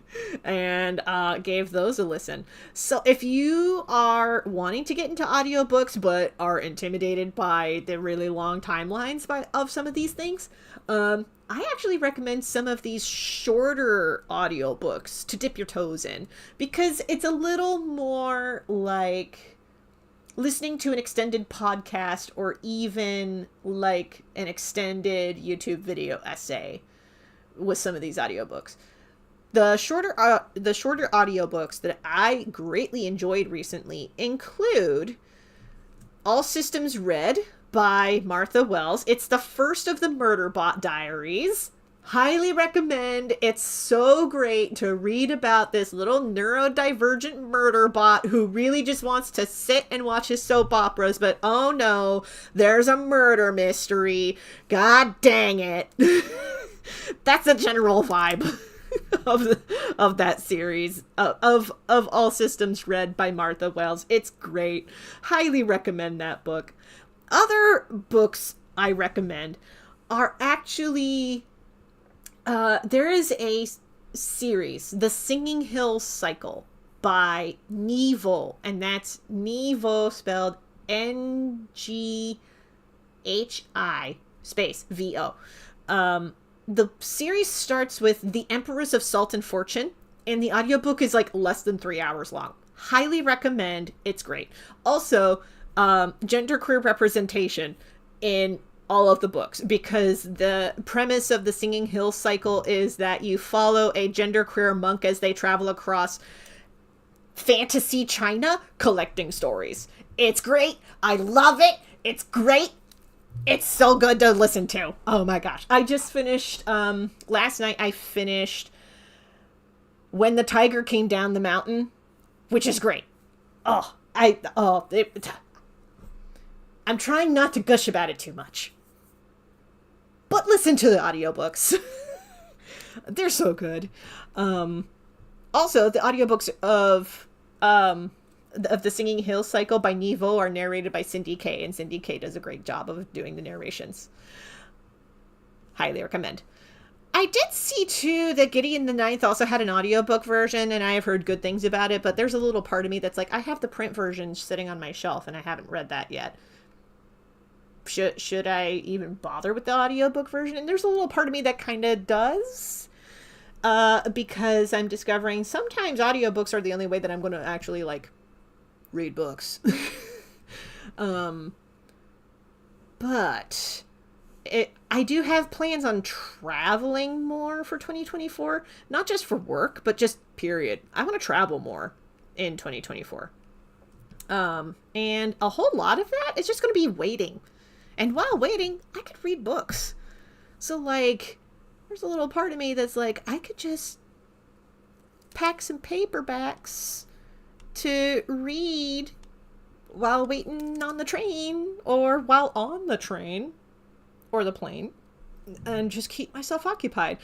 I kid you not, when I was on the plane for my trips back and forth to Florida, it was like the only time that I actually read this one book, that had been on my reading list for a little while. On the Trail of Genghis Khan by Tim Cope. The plane trip to and from Florida last month was literally the only time that I was going to have to read that book. So that's what I did.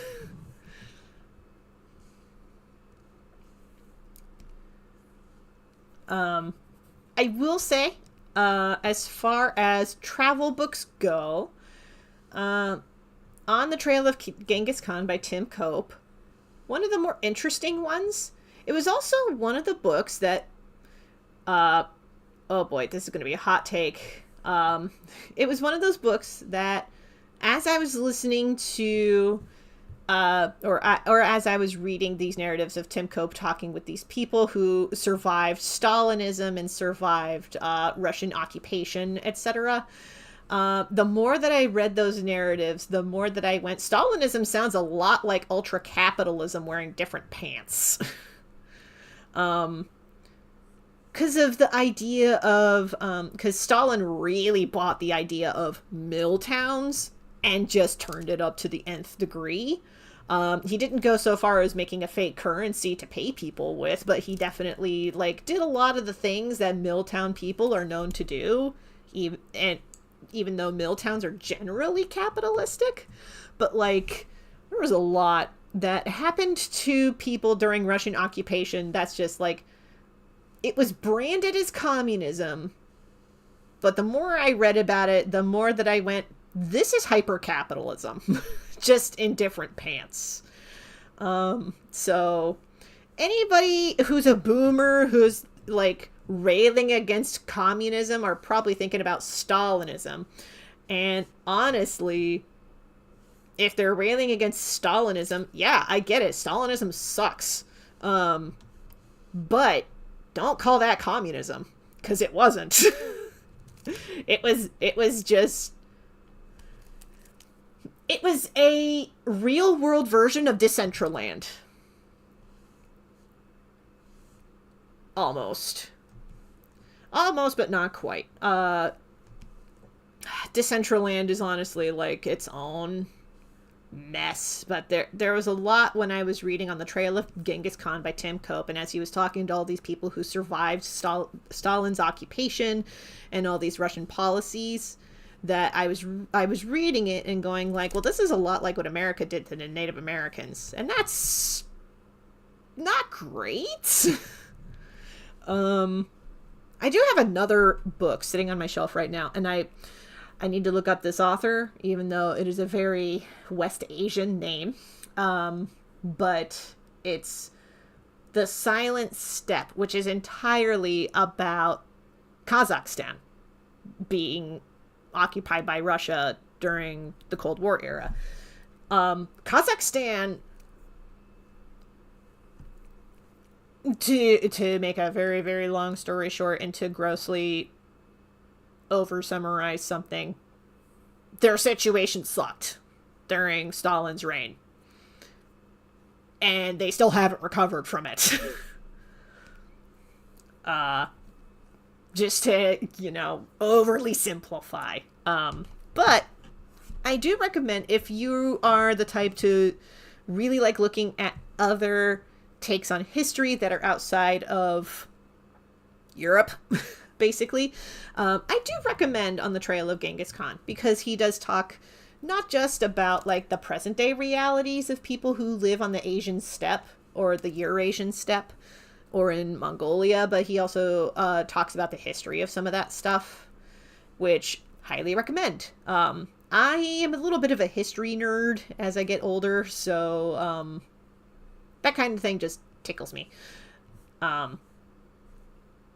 actually found On the Trail of Genghis Khan at Grounds for Thought down in Bowling Green. But it's funny to me because a lot of the books that I inherited from my late Uncle Kent were about history stuff like that. Like he had, for one thing, he had a book about the history of piracy, which, love that. He also has like books about explorers from the 1400s and about Kublai Khan and all this other stuff. Like, man was obsessed with Genghis Khan to the point where like I visited a relative down in Florida, and I mentioned that I was reading On the Trail of Genghis Khan, and just the title made her go, "Oh, that reminds me so much of your Uncle Kent." And I'm like, I know. Because it sounds like something that he would read. May he rest in peace. But it's the sort of thing that he absolutely would read. He was just that kind of a dude.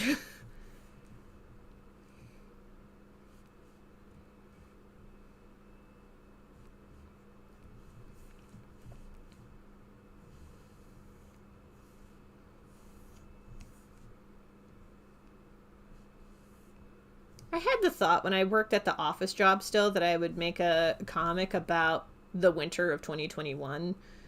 The fall and winter of 2021, because that was probably the roughest time of my life thus far. But honestly, when I quit the office job, that got rid of a lot of the incentive to work on the comic, because it was a comic script that I was working on during my downtime at that office job, because that office job was really fucking boring and nothing happened. Or either nothing happened or everything happened. There was no in between at that office job. I'm so glad that I left. But that comic project was the script for it was something that I was working on during my downtime. But now it's like, I'm wondering if there are other ways that I can tell that story. Because a lot did happen in the fall and winter of 2021. Like a lot happened that season. And there are still consequences of it, like to this day. So Eventually I'll talk about my feelings around them. Probably not going to be a comic this year. That might be a 2025 thing. We'll see. Tea break for a second. Oh, wow.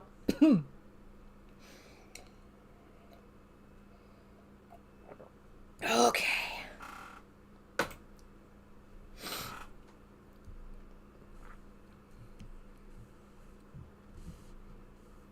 Oh, for this next part, I'm just going to use the straight line tool. That's pencil texture. It's not what I want.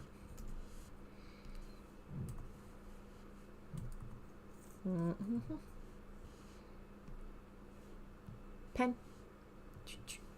Okay. Ah, better.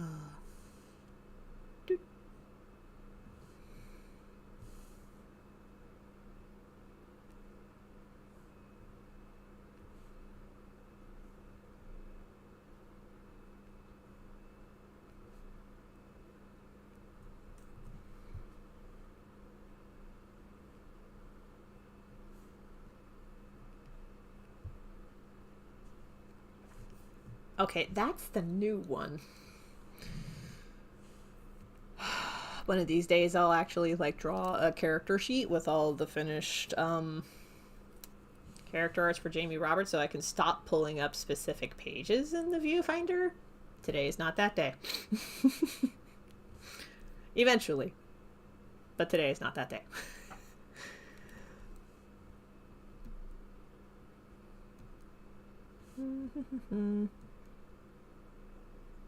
Was it chapter 7? No, it was chapter 6. Yes. Yeah, it's chapter 6. I was struggling to remember. I was like, how long has it been since we saw this particular, like, quiver of arrows? The answer is a while. It's been a while. Or in the words of Stage, it's been a while.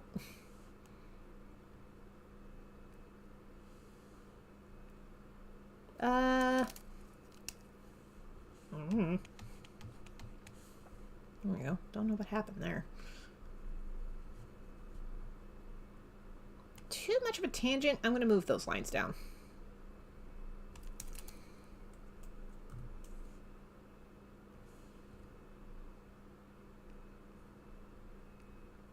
Yes! Good.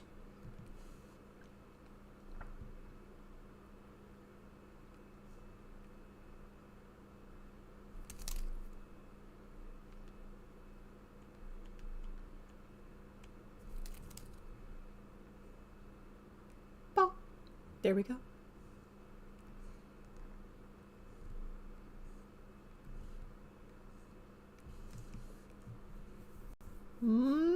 Baba boy.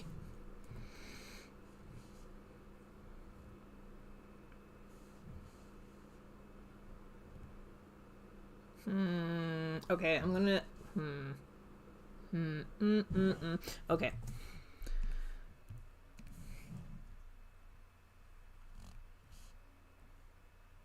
I want to see something.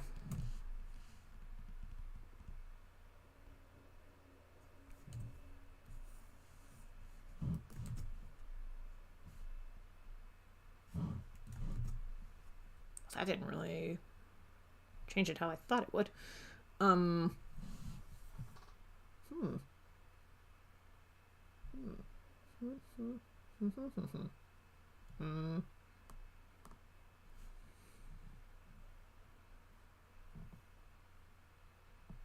Okay. Yes. Yes. Yes. Yes. We'll do that. Cool. Okay.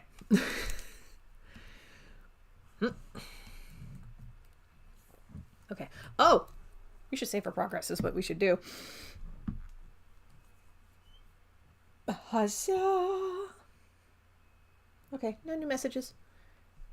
Coolios. And I'm at the last of my tea. But see, character sheets. That's what we all say, but never do. I know this. I know this feeling.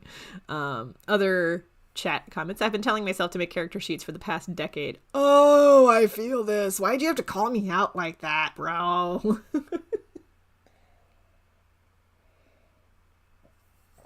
Also, hello the Los. You tuned in just in time for me to take a second to make some new tea. So I will be right back. You know what? Before I hop away, let me zoom out of the page so that we can see the glorious work that we have accomplished thus far in today's stream. Yes, that's good, because there's some like white space above panel 1. So this is a good encapsulation of what we've accomplished so far. I'm going to walk away for a second to get the tea kettle ready and make some more tea. I will be right back.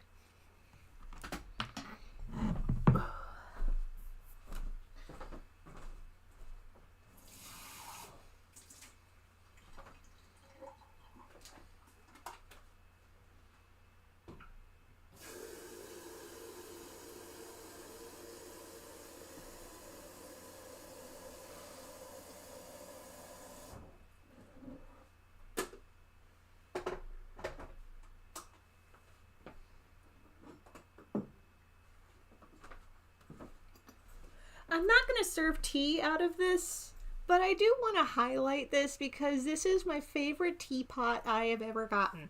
Like, look at this little cutie. It's got kitties. I love these little kitties. I want to paint these kinds of kitties on a t-shirt. That's one of my t-shirt projects that I really want to make this year. And this looks like a second nozzle, but it is not. It is for holding, so that I can like turn it like so. It's ergonomic. It's an ergonomic teapot.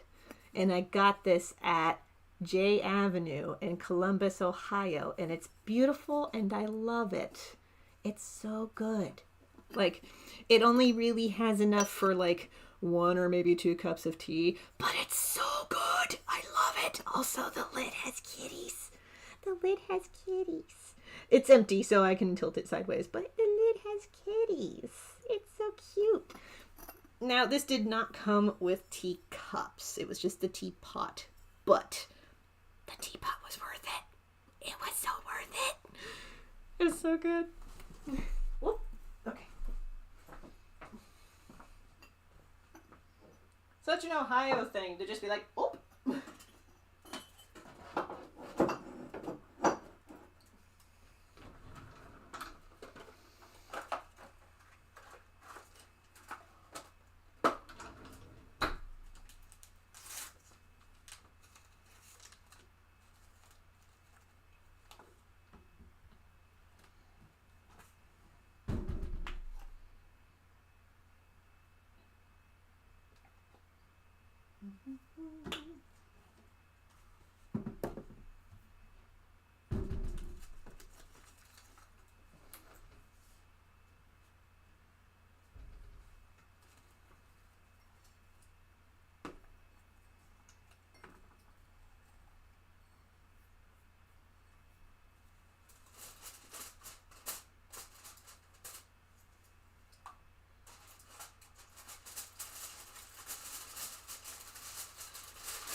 actually, I'm going to take a minute to take care of some other functions, so now is a good time, if you haven't done so yet, to grab some water, use the bathroom, do whatever you need to do.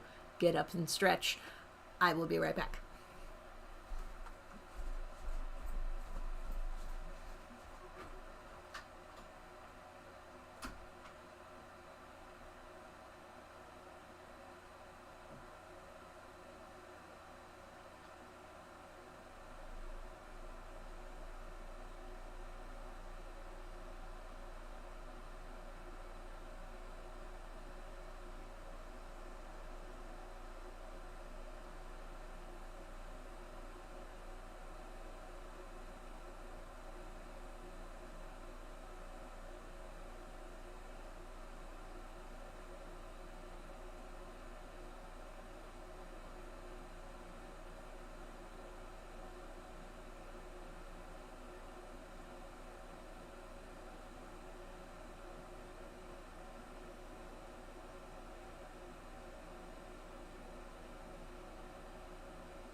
For some reason, I thought my ring light was off, and I'm like, oh no, but it's fine.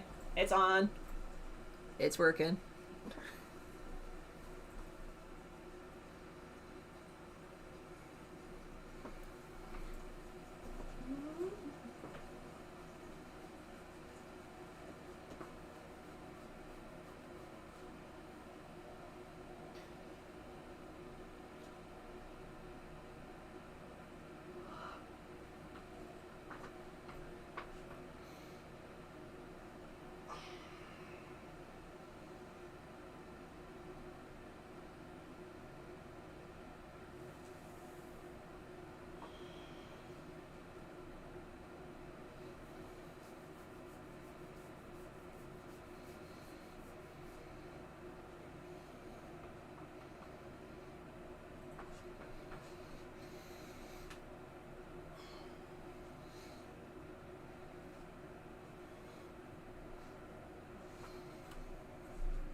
I know that the minute I sit down is the minute that the tea kettle is going to be done boiling. But I do want to take a second to answer any cues that you might have. That you feel free to post any questions in the live chat, and I will get to them as best as I can. In the meantime, I did bring over a brownie. I had baked these last year. Dad jokes.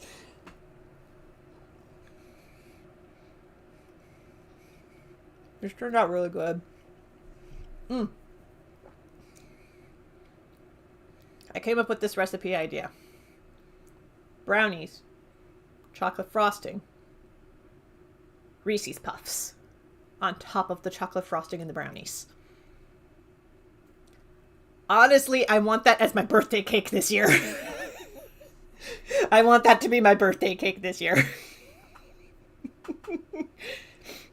August 24th, mark your calendars, y'all. Bake brownies, top it with chocolate icing, and Reese's Puffs. And have it in memory of me.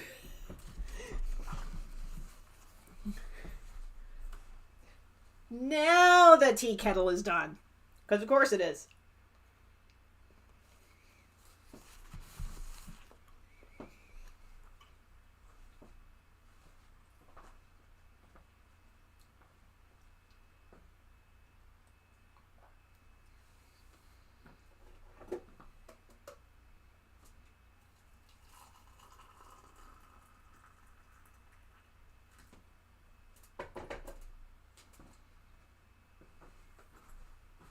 Okay, I just poured this, so it's going to need some time to steep.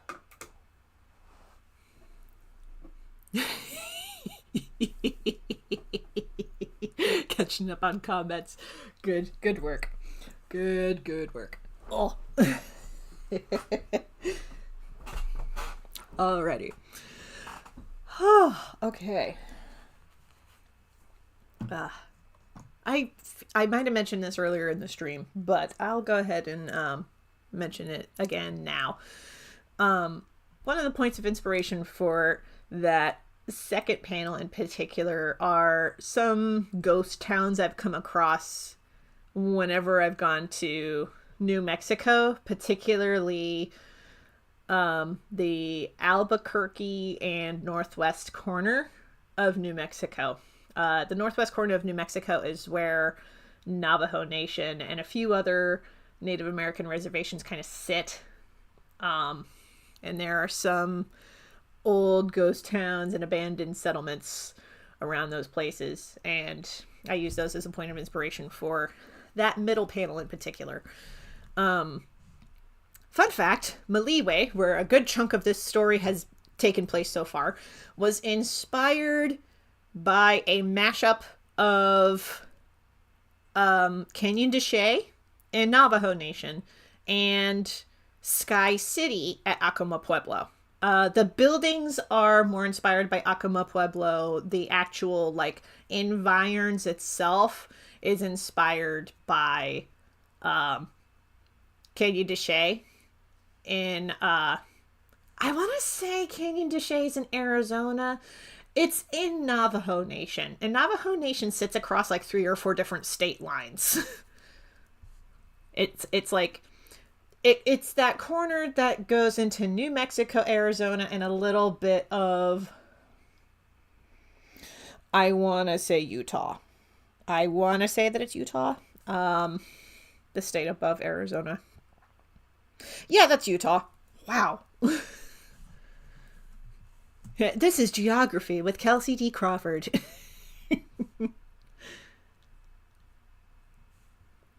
The same tone of voice as, that concludes our Deep Thoughts with Heinlein. Which is a great segment in the OSP video Stranger in a Strange Land. Also, that entire video, she is not that far off from the book. The book is a wild ride, y'all.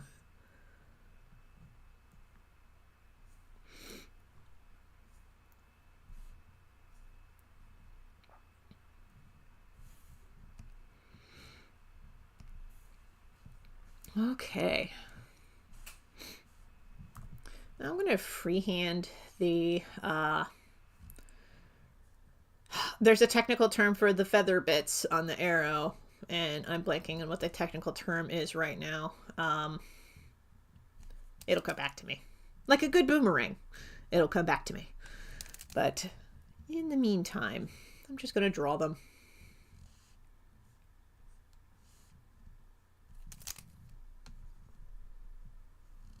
And this is the part, this is the segment that we like to call, oh, right, Kelsey, you can rotate the canvas. Why don't you do that?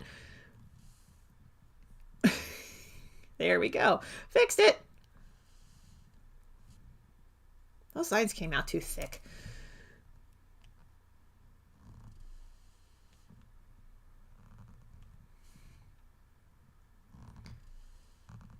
I am hoping that I can make it back to Small Press Expo again this year.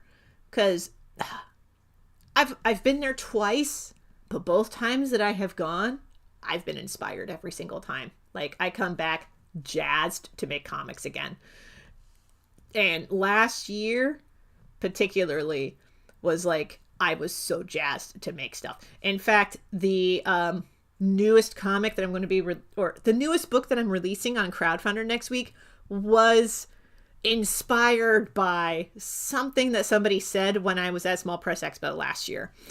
Because I'm going to share this in the actual, like, info blurb for the crowdfunder, but I'll go ahead and mention it here. When I was showcasing at Small Press Expo, somebody came up to the table, saw the Stars of Fantasyville, a sketchbook, excuse me, which is one of my books that I have at my table, and they saw that the cover had Duchess. And for folks who don't know, Duchess is a little black tabaxi like cat person in full gold armor. She has long black fur, but big old googly blue eyes. And I love her, and I love the reaction that she gets from folks who look at the cover. This one person actually took a look at it, and they flipped through it, and they went, oh, I thought the entire book was all cats. And I went, that's my next book. And that's what this next book is a sketchbook of cats. So thank you, a person at Small Press Expo, for finally kicking me into gear and making something more for the cat lovers that are out there.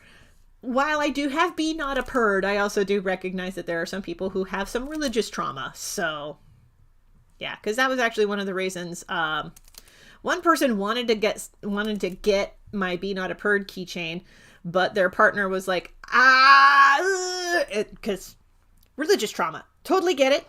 Not going to pressure that. But for folks who do love that sort of thing, it exists in the world, and it's great. But I get that, not everybody is on board with biblically accurate things, because it's kind of creepy. It's partly why I love it. I love creepy things. But I drew cats as sketchbook because I'm like, not everybody likes creepy cat things. They want cute cat things, because cats are cute. So that's what Cats a Sketchbook is. It's just a collection of cat sketches that I did during Inktober. And that will be next week. And I'll talk about it more then when the time gets closer.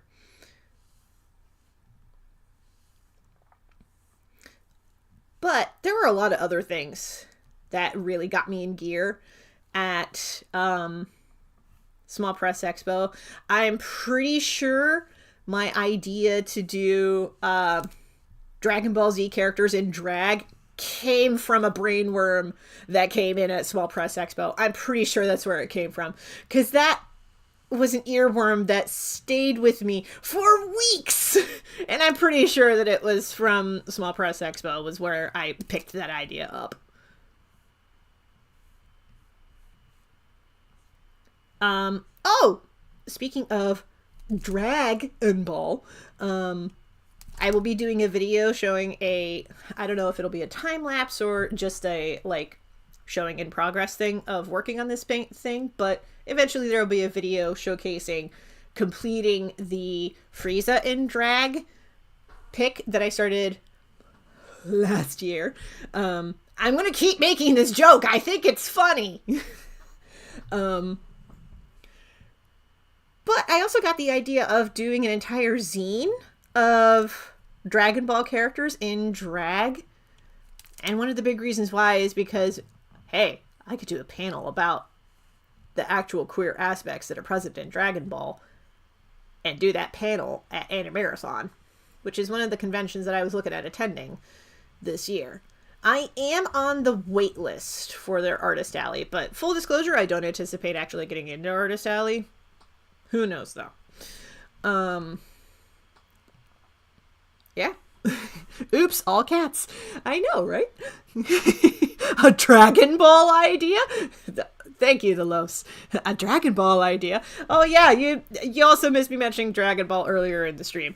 So, cross that off twice on your bingo cards. I still need to make Livestream bingo. Gosh dang. I still need to make the Livestream bingo cards. That's soon. That's soon. Hold me to it. Hold me to it. I want to try to get those made and available for download before the end of the month.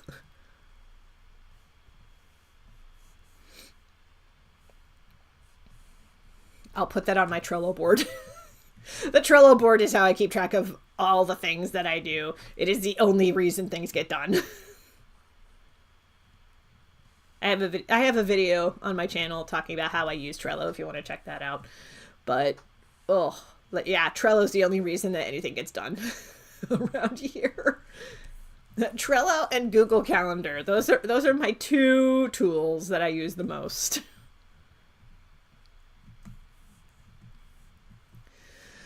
Oh, we're edging closer to the crowd scene. Okay. Oh, God. Oh, we're getting closer to the crowd scene. Oh, no. I'm turning into an old man. I've aged 90 years. Thinking of the idea of drawing this crowd scene. Oh, God. Oh, jeez. Let me draw these cliffs first. I feel like they're tents. I'll draw tents.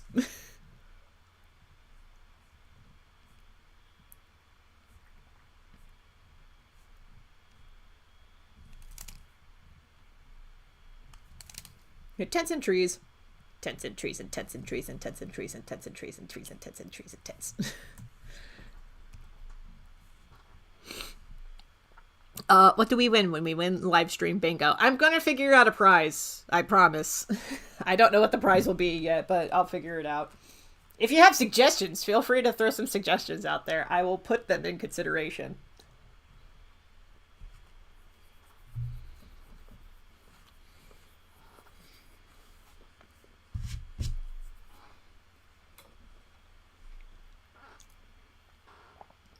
Possibly a discount code for my Ko-fi shop, because I can do specialized codes for discounts, etc.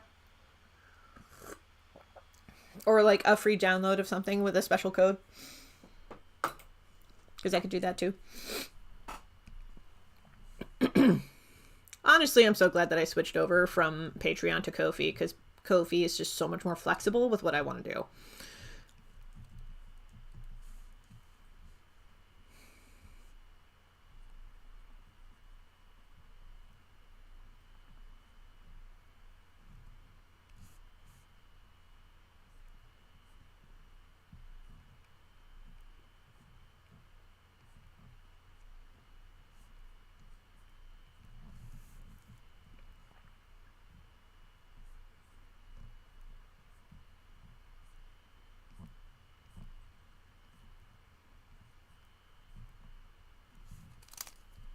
Okay. Boop doop. Boop doop.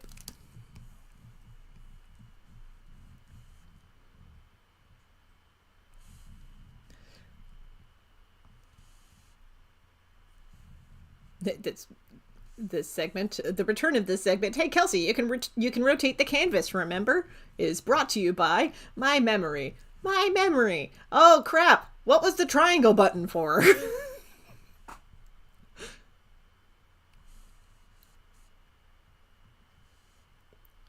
Oh, I just confused a Kingdom Hearts joke there. Kingdom Hearts is brought to you by the triangle button. The triangle button. Oh crap, I didn't mean to hit that. One of the things I'm considering offering as a freebie is like character art from Kingdom Hearts as phone wallpapers. That's something I've considered too. But honestly, one of the things that I want to draw for phone wallpaper freebie is okay, I'll be honest with you, there was a part of me that wanted to be a contrarian and not jump on the Baldur's Gate 3 bandwagon because everybody is thirsting after all these guys, and then I saw Karlach and I saw Karlach and I went, everyone stand aside, come to mama. Because, oh my god. Okay, for people who do not know, Karlach is the red devil woman who joins your party if you so welcome her into the party, and she is a cinnamon roll.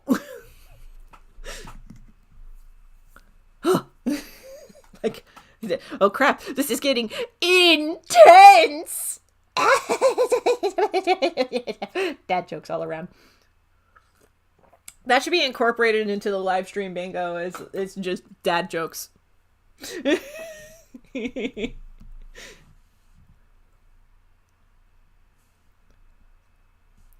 But yes, Karlach is the best. I will not hear any word to the contrary. She is fantastic and I love her. And she is now the reason why I want to play Baldur's Gate 3. Because, like, my roommate is thirsting after Astarion, and she will happily tell you this. But Karlach! But Karlach is right there! she has a teddy bear named Clive. And Clive is just there amongst her tent provisions whenever you set up camp for the night. And I'm just like, more of this, please.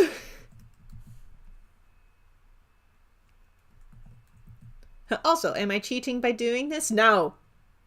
No, I'm not cheating. I am saving myself. I am saving myself so much headache by doing this. You know, another thing that I could have done too, I completely forgot that I had this. Un momento, I have something that could also be interpreted as a cheat, but no. It is not a cheat. It is saving my life. Let me see if I can get this working. Save progress, because computer's being a little figgledy-piggledy right now. Great turn of expression. Figgledy-piggledy. Okay. Okay. Ah, we got it working. So, in my files for The Legend of Jamie Roberts, I have a reference. Buildings front. Because there is so much facade work in Maliwe that I was like, I need a cheat sheet. I desperately need a cheat sheet. So I made one. And it saved my life. All right. For this one, I'm actually going to remove that top line, and then I am going to select this because Clip Studio Paint has free transform tools and scaling tools. And this is why I am so glad that I did this cheat. This is not cheating. This is charity.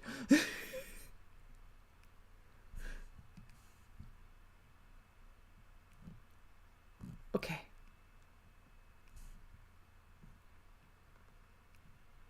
We are going to squish that just a bit.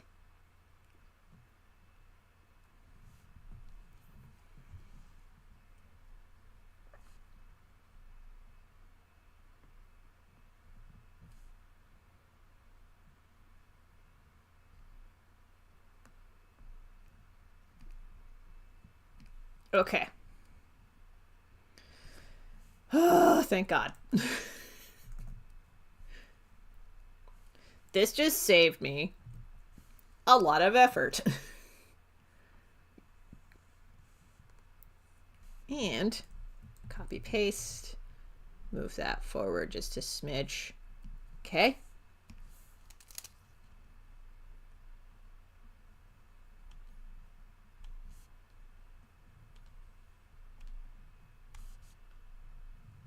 This is not cheating. This is charity.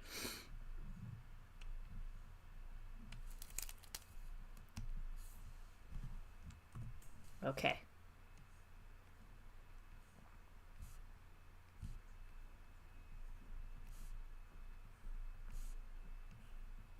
It's just so much easier for perspective to just do this. I am going to improve the quality of the lines just a smidge though. Keep it consistent. There we go.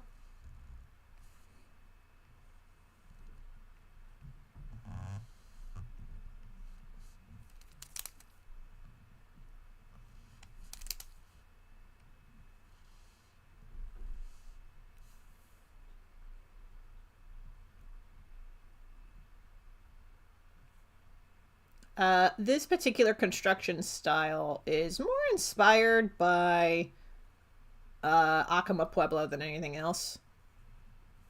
Because if you go to the structures at Acoma Pueblo, a lot of them are reinforced with these, I want to call them crossbars, is probably not the technical term for them, but basically the wood planks that go across floors and ceilings and reinforce the building.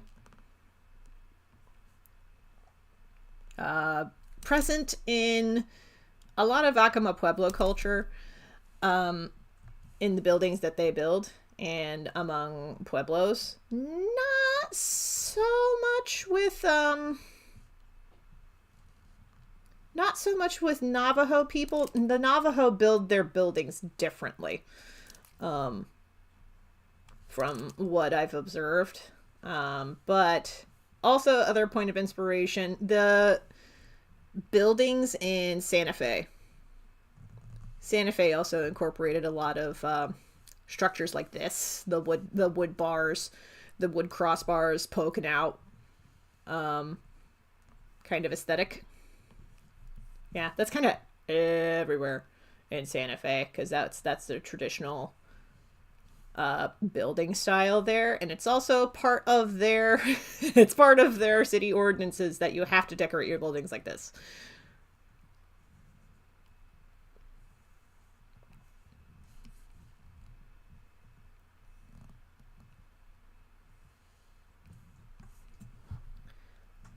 Voila.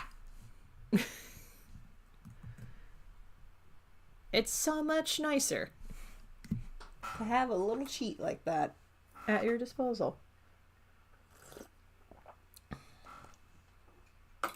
That's the perfect amount of steep. That's so good. Oh, catching up on catching up on comments. Everyone thirsts for Karlach because she's great. That jokes is the free square. Ooh. I like the way you think, Los. Arch of Winter mentions, I recruited Karlach late and already decided to woo Shadowheart. You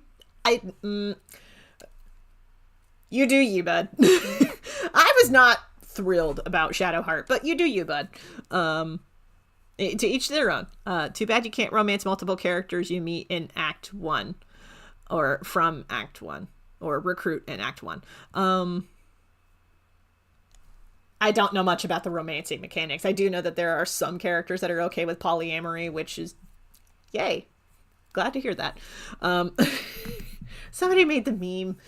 Somebody made the joke on Tumblr about the developers of Baldur's Gate coming out on stage and being like, thank you for this award. And listen, you can make your tiefling whatever color that you want. You can do whatever you want. And then, like, the Wizards of the Coast being like, okay, you need to get off the stage. And just the developers of Baldur's Gate just screaming at the top of their lungs like all these corrections, because canon D&D needs a lot of corrections.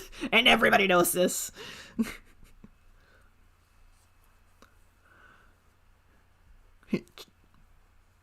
Oh, McGee, it's the cheat. Yes. But it works, and it saves me a lot of time and headache, and it helps. And also, speaking of cheat, okay, okay, there's a little part of me that kind of wants to add those, like, wood bars across here, but it's also going to be a pain in the ass to erase them, so I think I'll leave that blank for now. I'll leave that blank for now. Move on to the next one.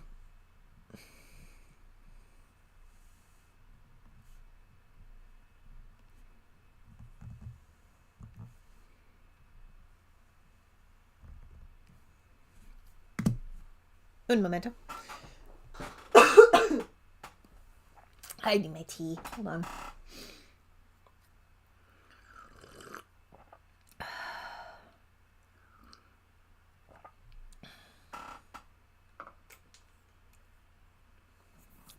Good thing I got so much tea. All right.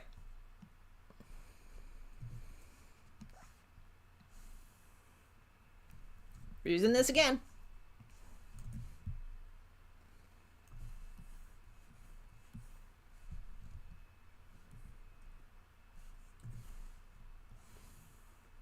Complain all you want. It's whatever works.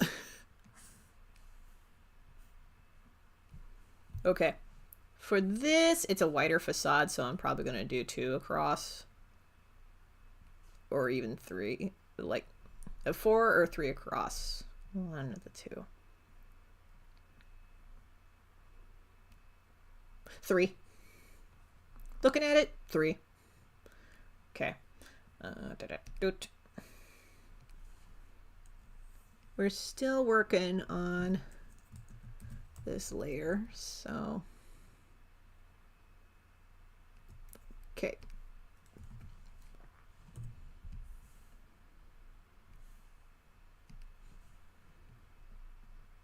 Scale it down and we can free transform. This is why I like the free transform tool. It's just easier to morph this to wherever you need to and however you need to. It's also just easier to work with like facades in perspective to use the free transform tool, especially if you have lines that you're already working with, like so. This will do. This will do. Okay.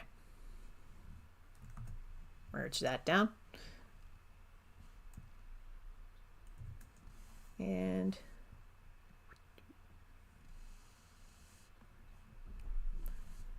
copy paste.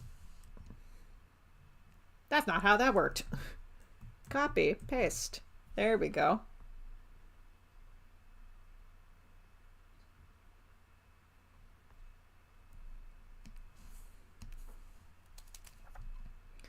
Okay.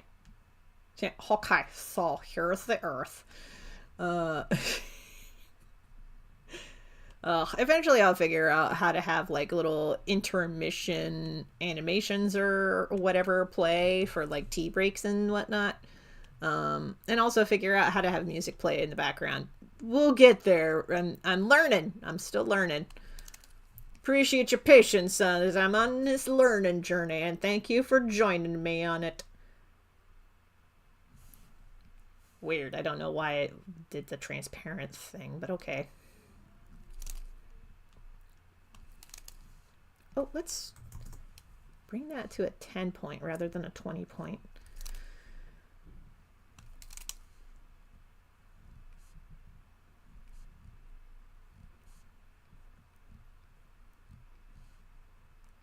Yeah, 10 is thick, but it's not thick like the 20 is. 20 is kind of thick. So we just got to be mindful.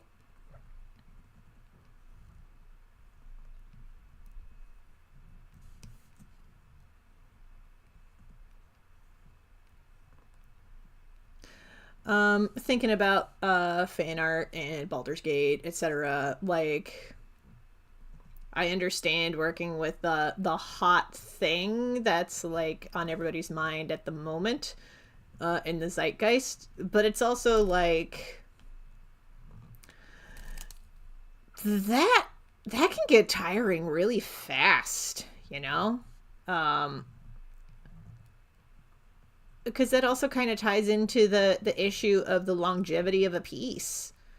Like, yeah, the thing is popular now. Will it be something that will stand up on its own as a piece of art after the fandom has moved on?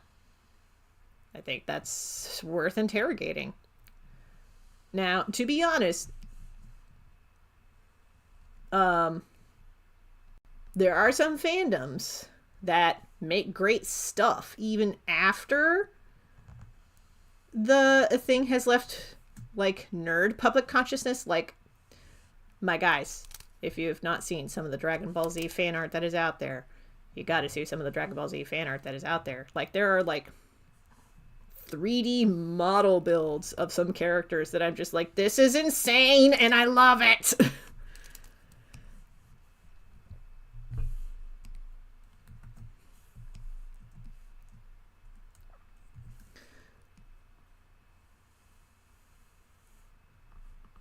There we go. Copy paste. Okay. Try to keep the perspective consistent. Okay.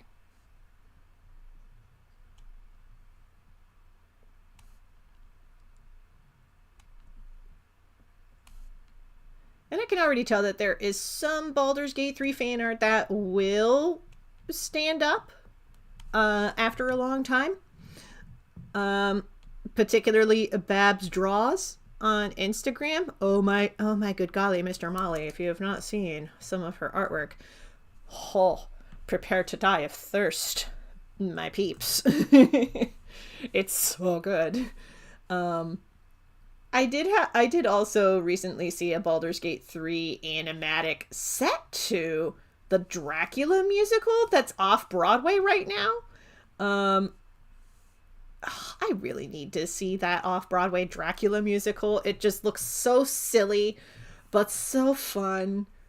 I've been seeing it cross. I saw it cross Instagram and TikTok a couple of times before winter break, and then it came across my YouTube dash, and I'm like, people are still talking about it. Okay, I'm glad they are, because it's very funny.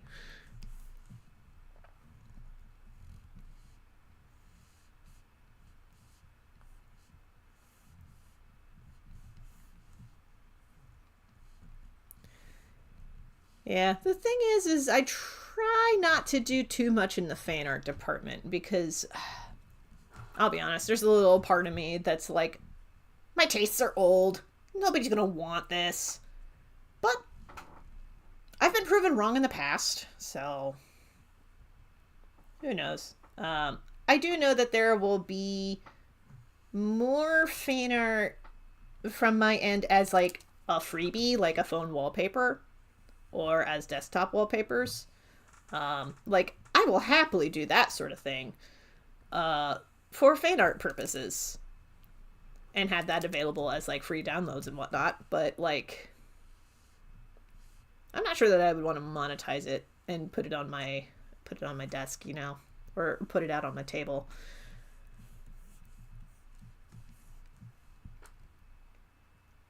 Because like, showcasing your work at a convention at your table, there's only so much real estate that you have to set up your work. And not all shows are anti-fan art, but there are some shows that do have fan art policies. Like, you can only have so many things be fan art at your table. Famously, OhioCon is a no fan art policy, or at least was. For anybody who does not know, don't go to OhioCon this year, because there was a hostile takeover of the board at OhioCon. Not everybody is on board with the hostile takeover. There is effectively a strike going on right now, so don't cross that line. For anybody who might be in the Columbus, Ohio area, don't go to OhioCon this year. It's not a good time for a lot of the staff, and it's not a good time for a lot of the people who are involved, or for the fans for that matter. It's just a very messy situation. Just don't get involved. Don't go to OhioCon. All right, so we got the background stuff. Let's save our progress before we get to the people in the crowd. Okay. Ooh. Okay. Oh, catch up on comments. Oh, Devin came back. I was away for a bit. Will you be at C2E2? I don't know yet. I won't get the confirmation until closer towards the end of January. A friend of mine saw the Dracula musical and absolutely loved it. He's still raving about it. From what I have seen, bits and pieces of the Dracula musical, it looks like a fun time. I really want to watch it. Actually, speaking of musicals that we have watched, if you have not seen 6, watch 6. 6 is great.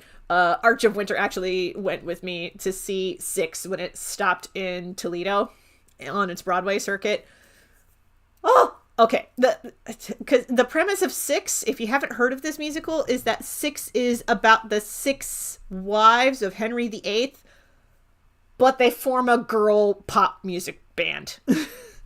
Or they form a girl pop group. It's fantastic. Each of the wives is like a different style of lead woman singer. Like Anne Boleyn is styled off of like Avril Lavigne and another kind of like pop punk person, and so on and so forth. one of the singers is modeled off of Shakira. One of the other queens is modeled off of Mariah Carey. It's great stuff. Great stuff. Listen to the soundtrack if nothing else. The soundtrack is available to listen to on YouTube. I made a layer. I'm trying to remember why I made a layer. Okay. Okay, we're reducing the main ink layer to 50%. Crowd. And we are going to group those layers together. Okay, now we're at the crowd. What would a 15 pen look like?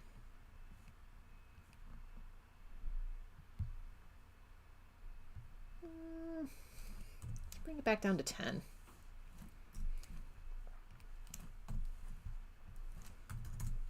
Okay.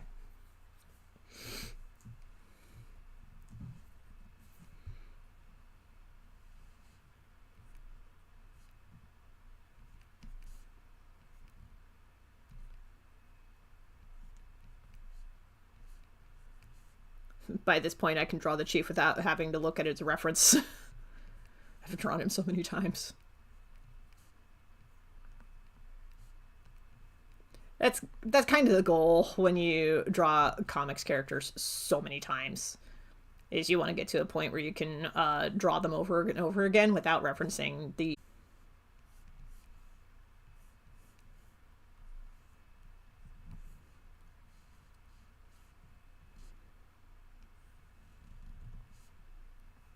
Oh, fun fact for folks who read chapters 5 through 8 of The Legend of Jamie Roberts, the crowns that, because there's the fake chief and the real Chief Matek.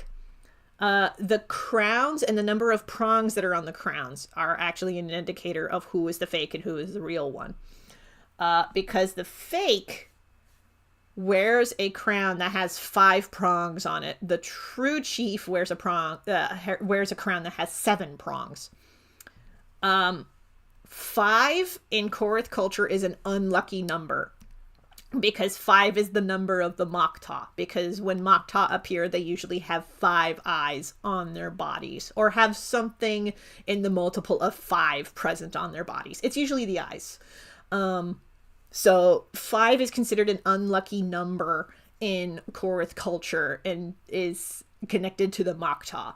So you can tell who the fake chief is because he has 5, the unlucky number, prongs on his crown. So, a little fun fact for you there.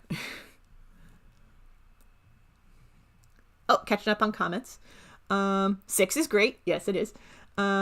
Devin says, I applied for a panel at C2E2. I should find out next month. Fingers crossed for you. I hope you can present it. The lyrics in 6 are fun. The costume design is fantastic. I love the costumes. I love the costumes in 6. They're so good. My Renaissance poetry profs would be appalled. I mean, I don't know. It depends. I think it depends. I think the good profs would be like, you know what? At least you got the vibe of this particular person, because like I feel like at least the vibes of the characters were pretty true to the historical figures. But it is very funny, yeah.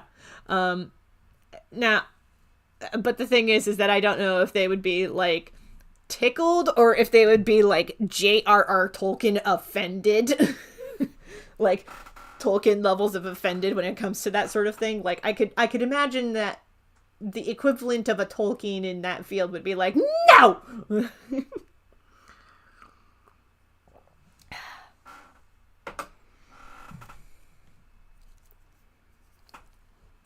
Okay.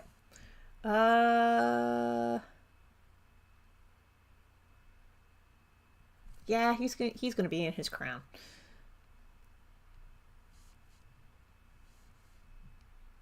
2, 3, 4, 5, 6, 7. Yep, there we go.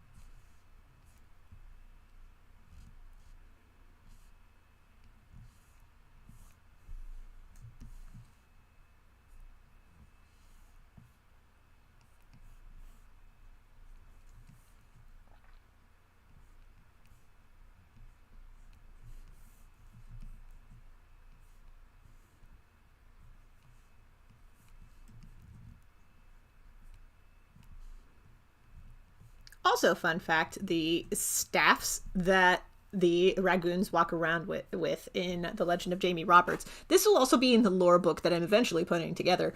But the staffs are actually a reference to the advisors' staffs from the Asante people in West Africa.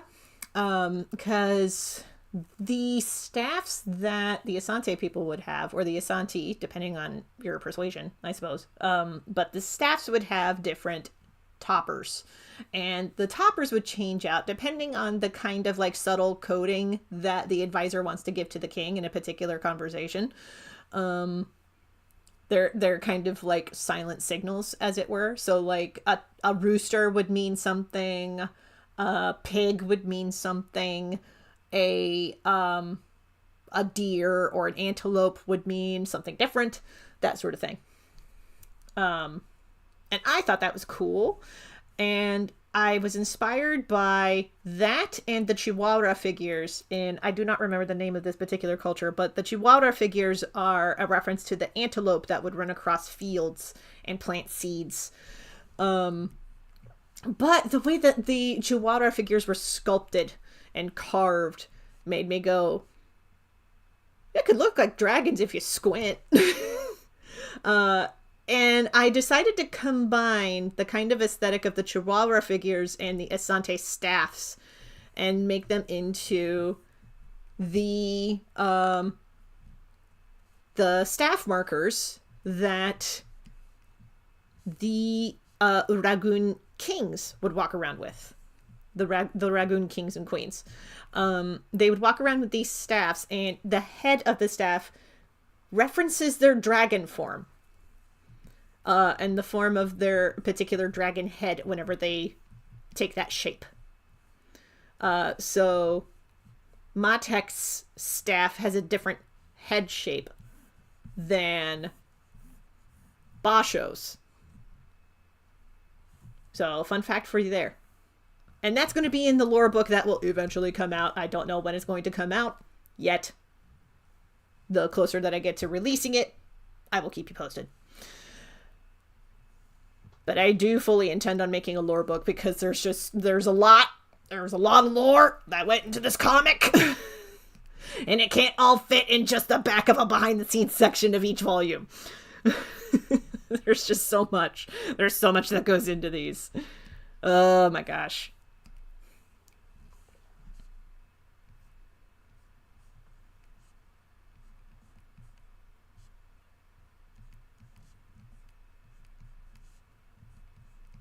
Hey, I have to put my African art history knowledge to use somehow. I might as well put it to use here.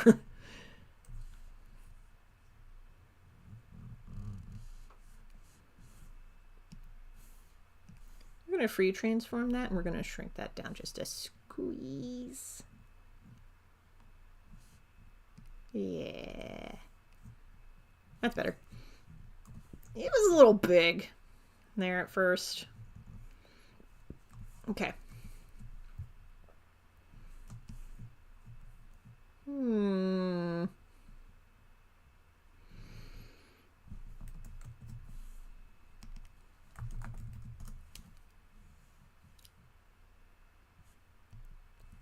Border effect. Boop.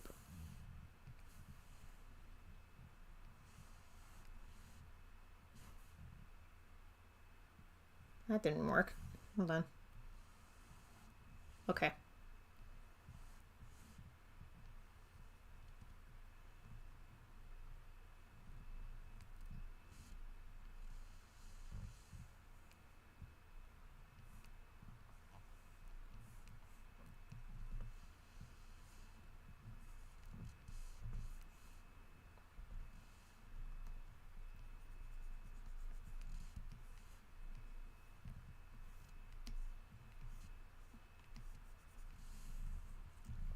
Okay, and we are going to rasterize that. Because that will allow us to erase some of the lines. Okay. Wand tool to get the rest.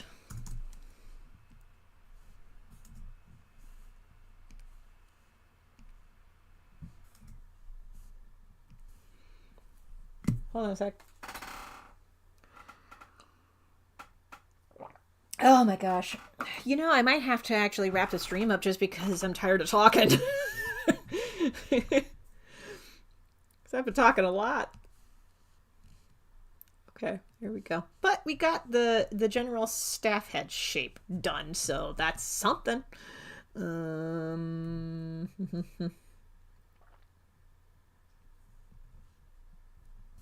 Why? Oh, there we go. Okay. I was like, why are you not working?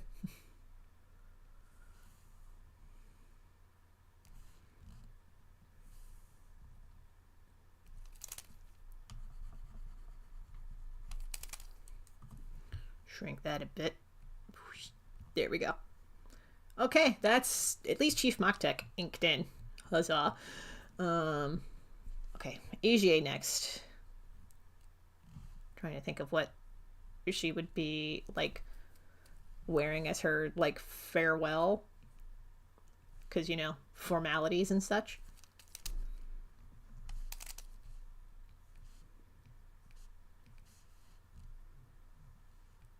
I actually want to do a mini comic about Iji's ancestor, the one who wielded this sword that was gifted to Jamie, the Moktaya's Kas. I really want to do a mini comic about Iji's ancestor who wielded Moktaya's Kas. And talk a little bit about how it is that they inherited that sword and how they kicked butt with it. Because I think that would be cool. The legend of Moktaya's Kas, or the legend of I believe it was Ajte Buja that I had named this particular character. I'll have to check my notes. I have so many ideas, y'all. I have so many ideas for the comics that I want to make that take place in this world. I love it. I love it so much. I love this comic. I love this comic, and I'm so happy that I get to make it. I actually, okay, fun fact, I actually did the math recently. Because I was looking at 2023 and being like, okay, what worked and what did not, etc. And The Legend of Jamie Roberts has now actually raised more in crowdfunding than Validation did during Validation's print run. Or during Validation's run. Like, The Legend of Jamie Roberts has gotten more crowdfunding support, which is, like, bonkers to me. I'm so happy, though. Like, I'm so happy that this comic resonates with people. It makes me so happy. This is not a knock against Validation. Validation is great. I'm also just absolutely floored that people love The Legend of Jamie Roberts this much. It makes me so happy. Because it makes me happy. Even if it raised less than Validation, I would still be making it. But so far it's raised more. It's like almost twice as much. I'd have to look at the numbers again. But it's almost twice the numbers. And I'm just like, this is good. This is a good thing. Like, I make this comic for more reasons than just that. Obviously, like, this is the comic that I've wanted to make since I was wee, but I'm glad that there are people who see that and it resonates. And I'm so glad that y'all can see how much energy and joy I put into this, because this is bringing me so much joy. Like, I'm talking about making spin-off mini comics to flesh out the world even more. And it's not even boring to me. Eventually I'll make vlogs showing the behind the scenes stuff of how I put that kind of stuff together, because there's so much that goes into this comic, y'all. I'm gonna have a brownie. Hold on. Okay. But it just makes me so happy.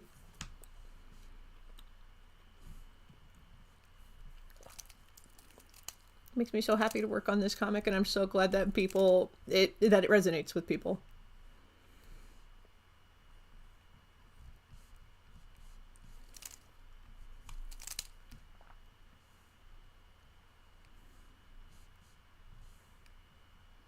I'm also wondering how many people out there catch to some of these like African art history and Native American art history references that I make throughout this comic, because I make a lot. I wonder how many people catch those without me saying anything.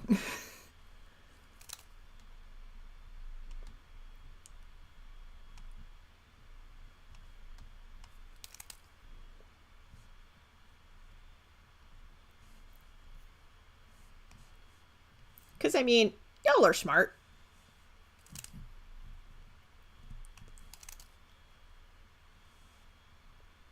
Y'all are smart, and you more than likely pick up on clues that I leave behind, etc.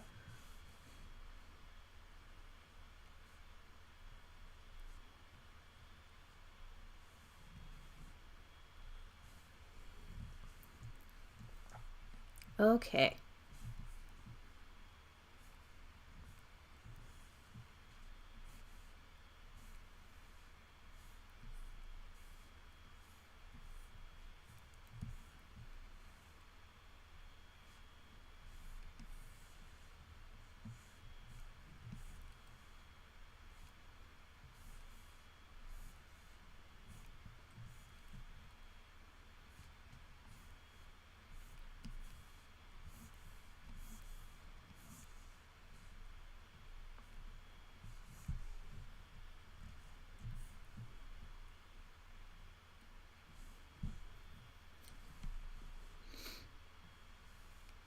Also, I'm wondering how many people catch on to my stupid naming convention for a lot of this stuff in The Legend of Jamie Roberts, because I have a really stupid naming convention for some of these things.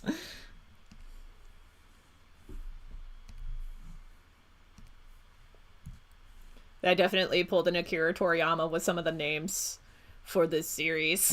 It's just that y'all don't know what... Y'all probably don't know what the puns are.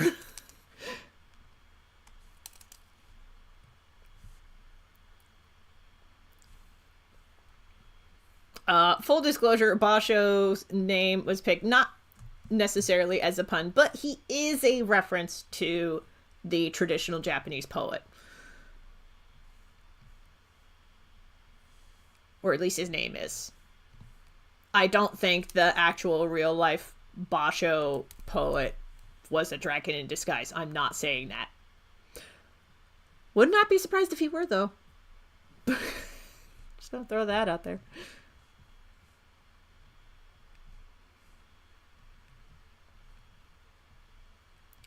But yeah, Norsa, her name is a pun. Their son's name is a pun. Ijie is not really a pun, but Ijit is. And Matek is actually a pun off of a different name that's in this comic. And,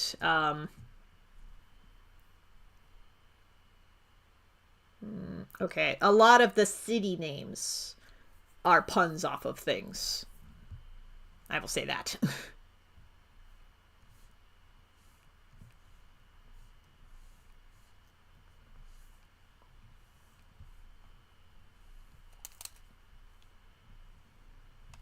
Like, Basho's home city of Dogona is actually a pun off of the Dogon people in Mali. I did an entire research paper on the Dogon people. I'm pretty sure I did two. No, I did one. The other research paper that I did was about Ishu, the trickster Orisha in Yoruba culture. I'm a nerd.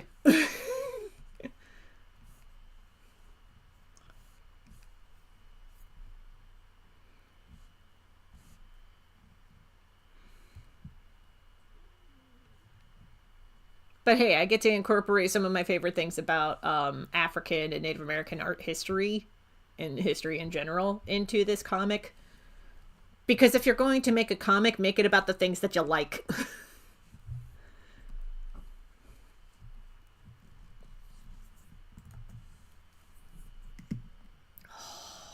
We are approaching the 3-hour mark.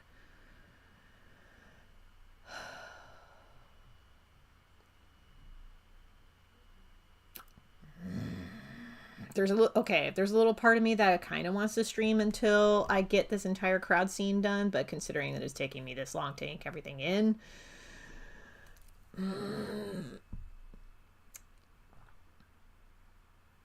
nah, I don't, Okay, if I know myself well enough, it's going to take me longer than I think it will to ink everything in. Because I know me, and I know my work method at this point. So this entire crowd scene is not going to get inked in tonight.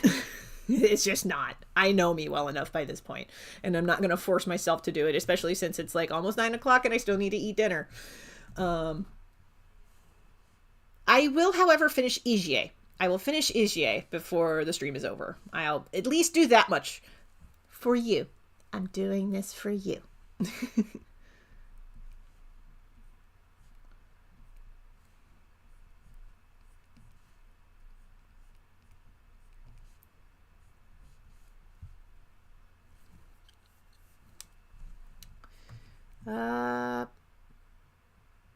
Okay.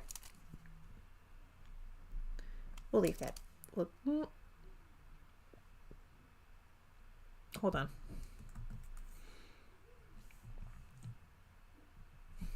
Okay. Boop. Okay.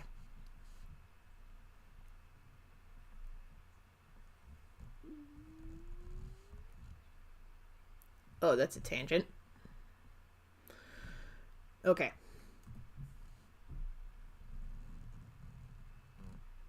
Oh, by the way, during my holiday break, I took the time to watch Grand Budapest Hotel. If you have not seen that yet, do yourself a favor and go watch it. It is very funny. Like, okay, I'll be honest. My only exposure to Wes Anderson films before that was the Royal Tannenbaums. And it is to my understanding that the Royal Tannenbaums is very divisive among Wes Anderson fans. So, if you have tried Wes Anderson in the past and you're like, it wasn't really my thing. Because I was on that boat too, and I get it. Grand Budapest Hotel changed my mind. It's that good. It's so dry in its humor. The humor is just like, it's almost British in its dryness. But it's very good. It's like what's an alcoholic drink that's dry? Whiskey? I don't know. I don't really know my alcohols very well. I do know that you're not supposed to serve vodka. You're not supposed to serve vodka in a mug. I know that much. I'm sorry, Rainer, if you're watching this. I'm still cracking up about that. If for folks who have no idea what I'm talking about, we did a one-shot as part of Less Than Secret, a Cryptid anthology. Rainer was the GM. I was one of the players. So was Ben and Ariane. And we played a one-shot, The Secret of the Yeti, which I believe is on Ben's channel. So BWH Comics, to give that a watch. But it was a one-shot D&D campaign. It was a hoot and a holler. Highly recommend you give it a watch. Not just because Rainer thinks that you serve a mug of vodka. I still can't get over that. It's just a great time. It's a great time all around.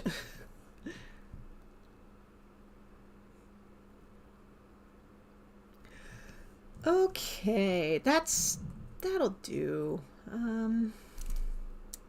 Yeah, that'll do for now. No, that'll do, period. I'll just move this over.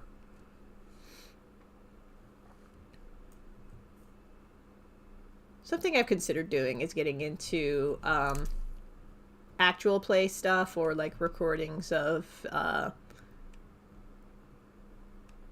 one-shots of D&D or other tabletop RPGs. One thing I would love to do is do one-shots with some of the RPGs that I've designed, and do a recording for those and post them up on YouTube.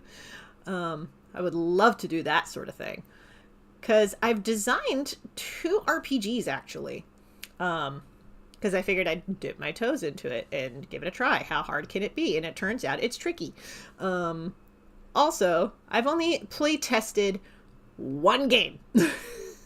And the 1 game that I play tested was Dragon's Roost. It was the first game that I ever designed. I made it for Free RPG Day 2022. Because my hosts that year were Dragon's Roost Coffee and Games in Holland, Ohio. Delightful people. Highly recommend you check out their coffee shop and gaming store, because they are both a coffee shop and gaming store for tabletop RPGs. And it's chef's kiss. So good. I have a blast every time that I go there. So yeah, they host Free RPG Day every year. I did not go in 2023 because I went to a friend's wedding instead. So glad that I went. I had not seen that friend in like 3 years. So that was a great experience. And this year, I would like to get a campaign or like a campaign setting book for The Legend of Jamie Roberts out in time for a Free RPG Day in June. So as I work on it, I'll keep y'all posted on how things are going. Still very excited about working on that lore book. But I did make Toe Beans and Broomsticks last year, which I like to think that it's a more, like, if Dungeons and Dragons intimidates you, I hope Toe Beans and Broomsticks is a good way to dip your toes into tabletop games. Because I incorporated some Dungeons and Dragons stuff, but I used more Powered by the Apocalypse-esque rules to keep it simple, to simplify things. So, like, there are 4 stats that you keep track of, but you only roll 6-sided dice in the game. I would love to do, like, a playthrough or a walkthrough of the game at some point to give you an idea of what the game is like. Maybe do a walkthrough of Dragon's Roost, the tabletop RPG that I designed, because the Dragon's Roost TTRPG that I designed features drinks that you can order at Dragon's Roost Coffee. I had a lot of fun designing that game. I do have Dragon's Roost 2.0, and Dragon's Roost 2.0 resulted after I played Dragon's Roost 1.0 with my friends, and I went, this is terribly unbalanced, and I recalibrated everything.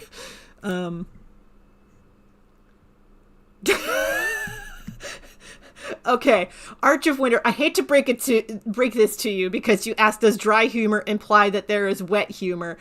And I hate to tell you this, but wet humor is just dirty jokes. At least that's how I see it.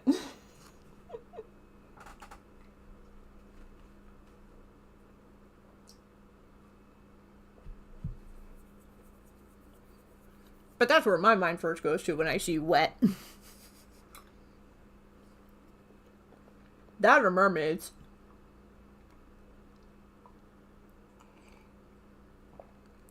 One of these days I'll make a not safe for work mermaid comic. I have it scripted and everything. I just need to actually draw it.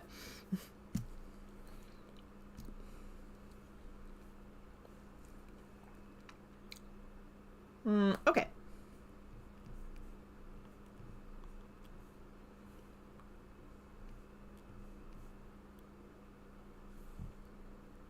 I had to think of the style of shoe. I was like, hold on.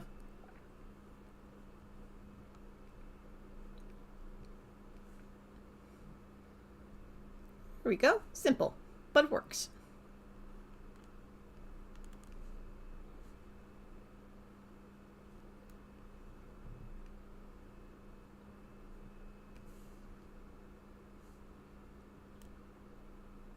Now I've made it complicated.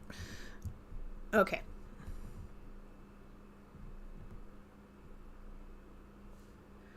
Whoop. Now we've made it simple again. Cool. So that's AGA. I'm going to take a second to actually merge that and then erase some of these lines. Here's how I'm going to do that. Just going to use my wand tool to select. Wait, why am I doing it the long way? I could just do that and then cool. Just kind of select the bigger areas here. Marvelous. The negative spaces around the characters, and then we're going to invert selection, turn that ink layer back on, and then delete. Wait. Nope. We're not doing that. Okay.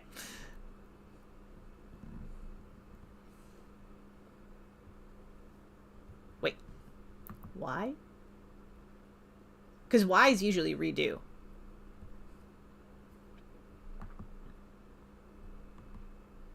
Oh, there we go. Okay.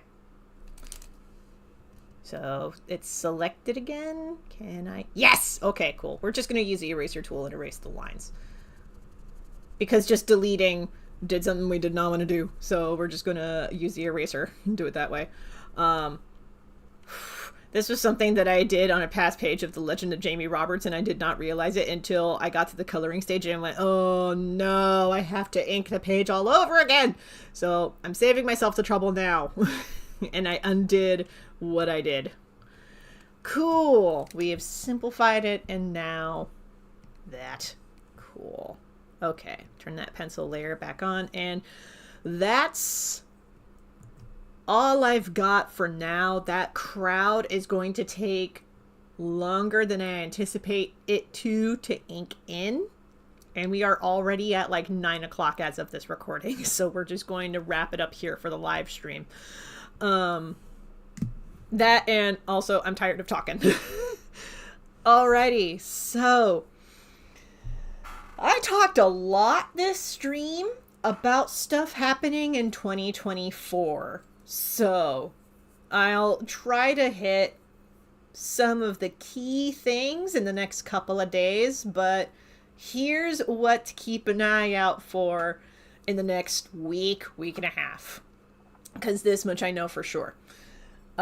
Next week and a half, new crowdfunder is dropping for Cats a Sketchbook. Keep an eye out for that.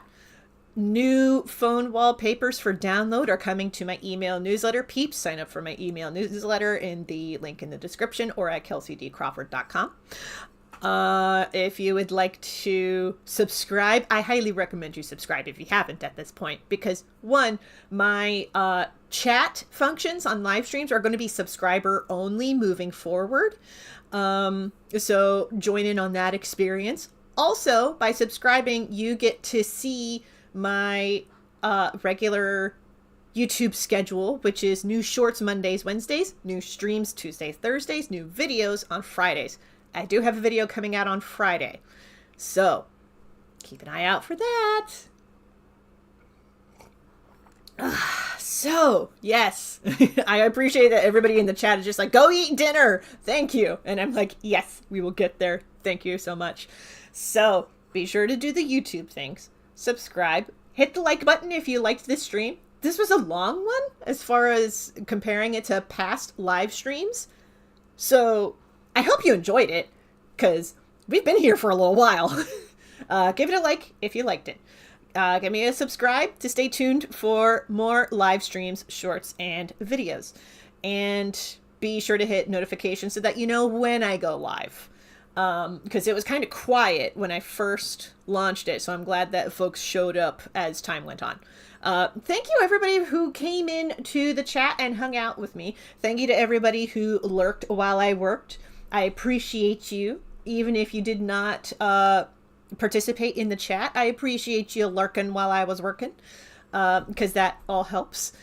And if you would like to read The Legend of Jamie Roberts, new page is out. I don't think it's tomorrow, but next week. because new pages drop on Wednesdays, but I believe it's an off week this week because of the New Year holiday break. So now's a good time to catch up on the comic, actually, because there's a lot to catch up on. There's a big backlog, and you can read it for free at thelegendofjamieroberts.com. Link in the doobly-doo description. That's all I've got for now. I'm going to enjoy my dinner and my tea and see if I can finish inking this crowd scene before the end of the night. Thank you all so much for watching. I will be streaming again on Thursday at 6 p.m. Stay tuned for that. Thank you all so much for watching and doing everything else. You are awesome. And may this year not suck!